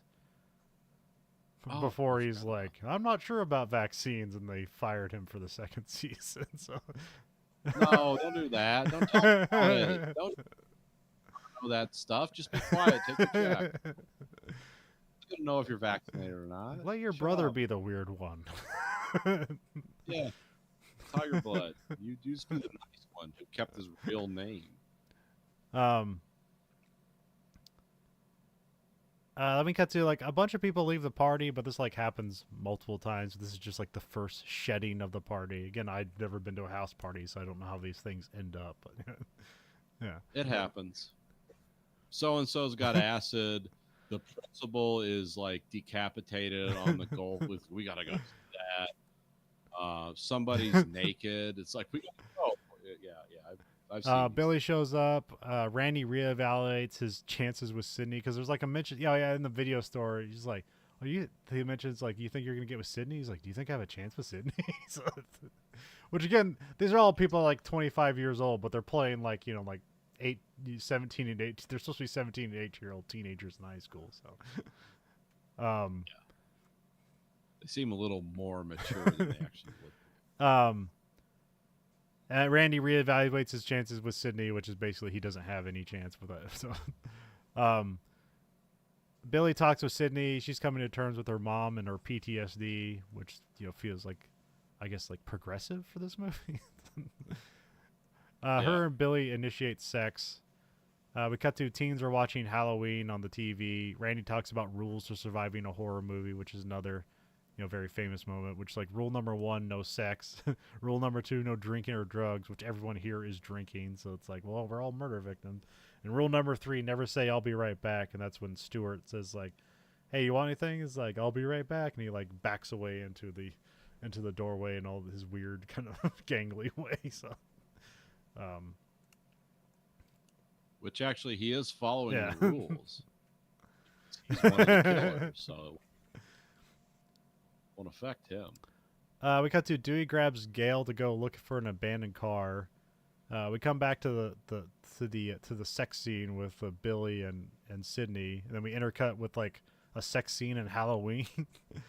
Then Randy answers the phone, and then like we also get some cuts here where like Kenny's watching the camera, which is on delay. But Randy answers the phone at the house, and he tells all the other. He's like kind of freaked out, and he tells all the other kids that like the principal's been killed and been hung up at the goalpost at the football. Which then they all like cheer. It's like, yeah, let's go see that.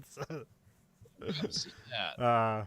So yeah, they all run out of there, get in their cars, and then like as they're leaving, they almost run over Gail and Dewey, which they end up in like a precarious position, and then they kiss, but then they like get interrupted because they find the car of Sydney's dad's.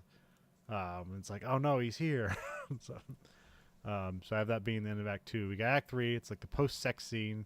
Sydney asks like what one phone call he used, and Billy says it was his dad, but he didn't answer, which seems sad. But then she's like thinking, I was like, well, what if you used that one call to call me to like try to prove your innocence? Like, although I don't know how you'd have his voice decoder thing or whatever. Yeah, I don't think the cops are gonna be like, yeah, just But leave again, your voice machine. this movie's not worried about like if just because. I mean, if you don't see it, anything can happen. So they didn't show it. So it's. Oh yeah, like a lot of great works of cinema, it's style over substance. You don't really have to like dissect it. But yeah, he gets kind of angry. He's like, "What do I have to do to prove that I'm not the killer?" And that's when Ghostface comes in and stabs Billy.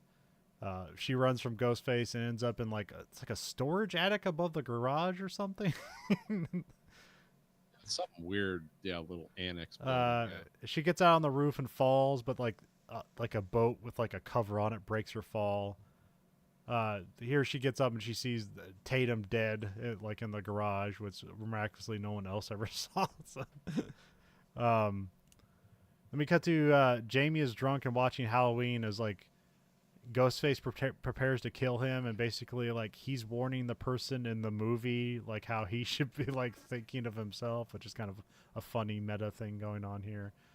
But Sydney runs to the news van. That's when Ghostface goes after her, and then like they're in there, they're watching the delayed footage, and then he's like, "Oh no, it's delayed," because Kenny tries to go save the guy, and then as he gets out, he basically gets his throat slit.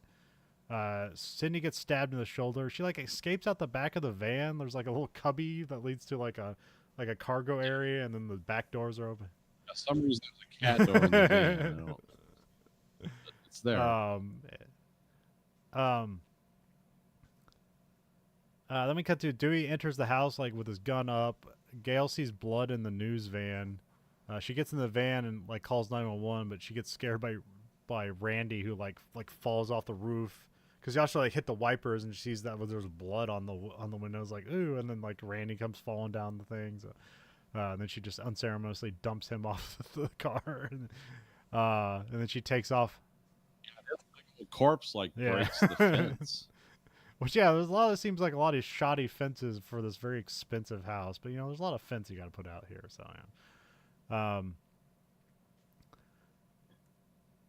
Sydney tries to flag down the news van, but like Gail ends up like avoiding her and like crashes the car. She like runs directly into a tree. Sydney sees Dewey like as she's going back to the house, and then like you see him kind of like, hey Sydney, and he seems like out of energy, and then he turns around, and see the knife in the back, and he collapses. Like a good little reveal here. Then she gets in the police cruiser and locks the door, but then Ghostface has the keys and he like toys with her. It's a good little moment. It's like she's like slap, like whack-a-mole with the door unlocked. And then he like we see in the background the hatch is opened up and he sneaks in and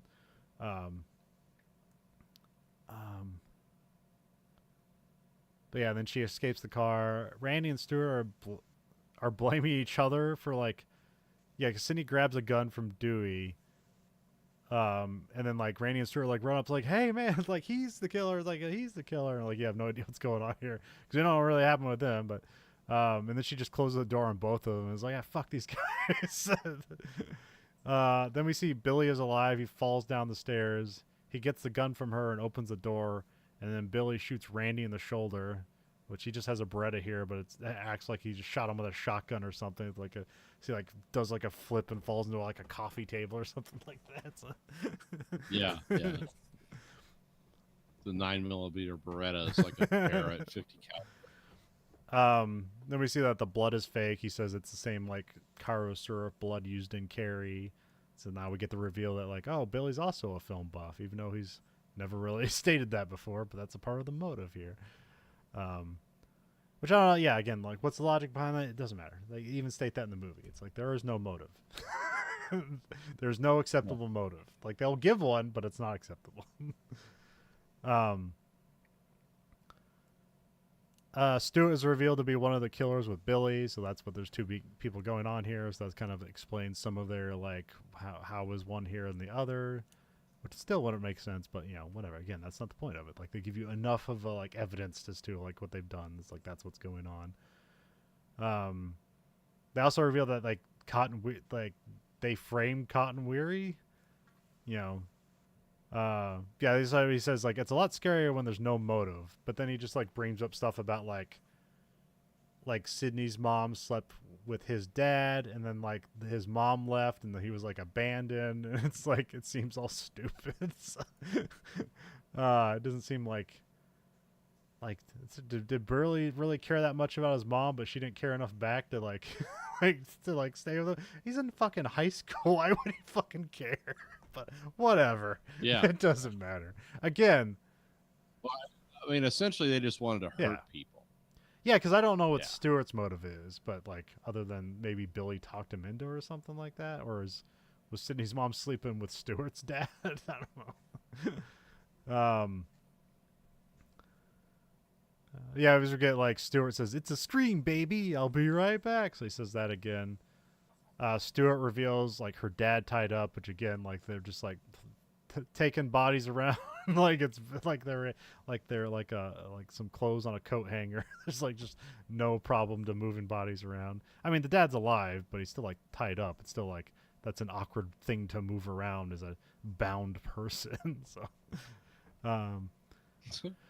they pull out the voice changer and they showed that off, and they put the voice changer and cell phone on Sydney's dad, and like they're gonna like stab each other, kill her, and then the dad's gonna they're gonna shoot the dad in the head and have it be like a murder suicide thing. So that's how they're gonna frame everything up so they can get away with this. Billy stabs Stuart, which like Billy's kind of mad about it, and then Stuart stabs Billy, which he's like, "Hey man, you stabbed me too hard." And also, yeah, we get mentioned like, yes, Stuart says, "Let's face it, these days you always need a sequel." So, you know, prophetic there. So, Billy stabs Stuart some more, I guess, you know, just because he's angry or whatever. Yeah, this is kind of a funny scene because it's like I'm really hurt, and like they're starting to get ready to pass out and stuff. Because taking a knife to the guts is not like pleasurable or even survivable. And I don't know, like, to take into account the '90s like effect of it, but like, you know, AIDS is a serious scare in the '90s, and they're just like there's all cartons of blood on this knife just being traded with people. So.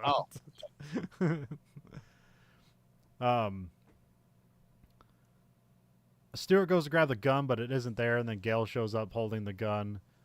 Billy kicks her and knocks her out. The safety is on.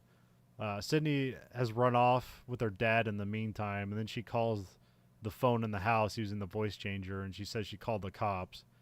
But Stuart is getting woozy and thinks he's dying. He's like, "Did you really call the cops? Like, my mom and dad are going to be so mad at me." So it's like just perfect use of Matthew Lillard here. So yeah, Billy starts breaking stuff. Sydney has the Ghostface costume on, and she like stabs Billy with like a I wrote broom, but it's like a umbrella. Yeah, it's like one of those old-fashioned umbrellas with a metal front. like a cap or whatever they And call that it. Yeah. disarms him and like incapacitates him for a moment. Then Stuart comes out to attack her, and then Sydney just kills him with the TV, drops the TV on his head. But they have it spark and everything like that. um, Billy comes to and grabs Sydney, and then the wound she made with the umbrella, she just fingers the wound, which that makes him like scream and like kind of jut up, and then Gail shoots him because she's back to consciousness. Then they stand over Billy, like, yeah, Randy gets up and he mentions like, yeah, this is where like the villain has one last scare, and then they stand over as like the one last scare happens, and then Sydney just shoots Billy in the head, and she's like, not my movie. So, um, and then Sydney's dad falls out of the closet, which is actually like one of the last scares, and then she's like, oh, Dad. Like, you're so clumsy when you're tied up and bound in the closet. Yeah, and you become like held hostage for And Mom died a year ago. And just kind of slutty from what happened to me.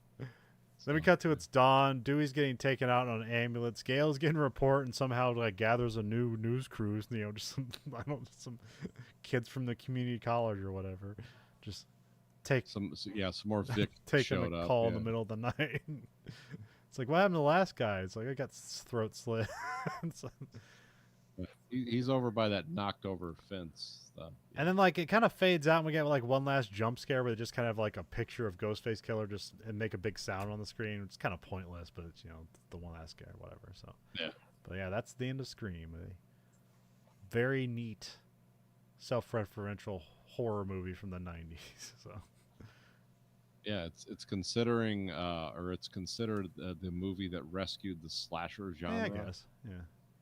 From just like going dormant for 20 years and then coming back in another way. Yeah, I mean, yeah, eventually took that over as probably like, the Final Destination movies and the Saw series, so that kind of like elevated that stuff. But yeah, like they're all kind of like low budget movies, but they all made money except for the fourth one. Yeah. People kind of hit saturation. I mean, like that similar way with like the Star Trek franchise, where it's like, you have one hit, and then like every progressive movie, the budget goes up, but then the box office goes down, and so eventually there's just a point where it saturates, and it's like, well, we can't do this anymore. So after that's where Star Trek figured it out. It's like every movie will be cheaper to make. And then but yeah, we got and then they had like a reboot in like 2022, which is called Scream, and then they had Scream 5.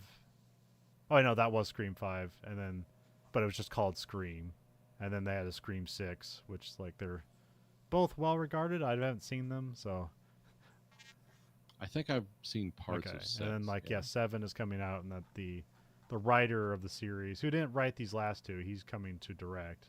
I'm not sure if he's writing this new one, but Kevin Williams. And Nev Campbell's coming back too, because they didn't meet salary agreements on the last two, so she wouldn't be involved. I thought she like had a part in the 5th one. Maybe the 5th one. I know the 6th one she had nothing to do with it, but everyone else did. So, but now they sent the whole crew's back because everyone's middle aged now. And yeah. It was. Yeah, and Wes Craven directed 4 of them, and I like that. So this is kind of his swan song of his career, which was a good one. I mean, he didn't write it, but still like his influence is felt. So. Well, especially this first one. I mean, I can really speak to this first one as being like, yeah, this was like a powerful reboot of a genre that had become stale, and was just like guys stalking people. And I mean, like you'll never beat Halloween, but as they move down the line. Well, yeah, Halloween is like its simplicity is what makes it great. And then this movie, it's like its complexity and weirdness is what makes it great. So. Well, this movie's like it's almost like its reverential treatment of everything that came before it, like makes it it makes it endearing in its own. I mean, that's always the thing in like there's always the thing that like it's been like an unwritten rule in zombie movies where it's like nobody calls them zombies because in every zombie universe, zombie fiction has never existed. Yeah. Yeah, because in a universe where that had existed, it's like people would know like if that happened here, people would know right Yeah. away what to do.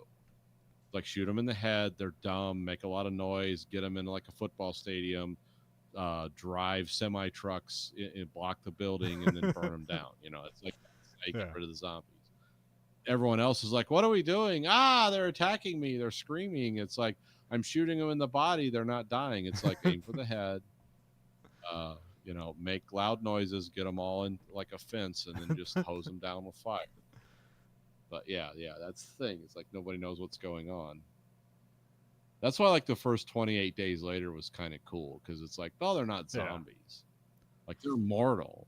Like, you can kill them if you shoot them in the Yeah. chest, but they're insanely fast and But also, crazy. like, So you gotta wounding them watch. is creating blood splatter, which if you get it on any porous part of your body, you will now be infected. So, Yeah, it's not Yeah. easy to beat. They're not going to lumber towards you. But yeah.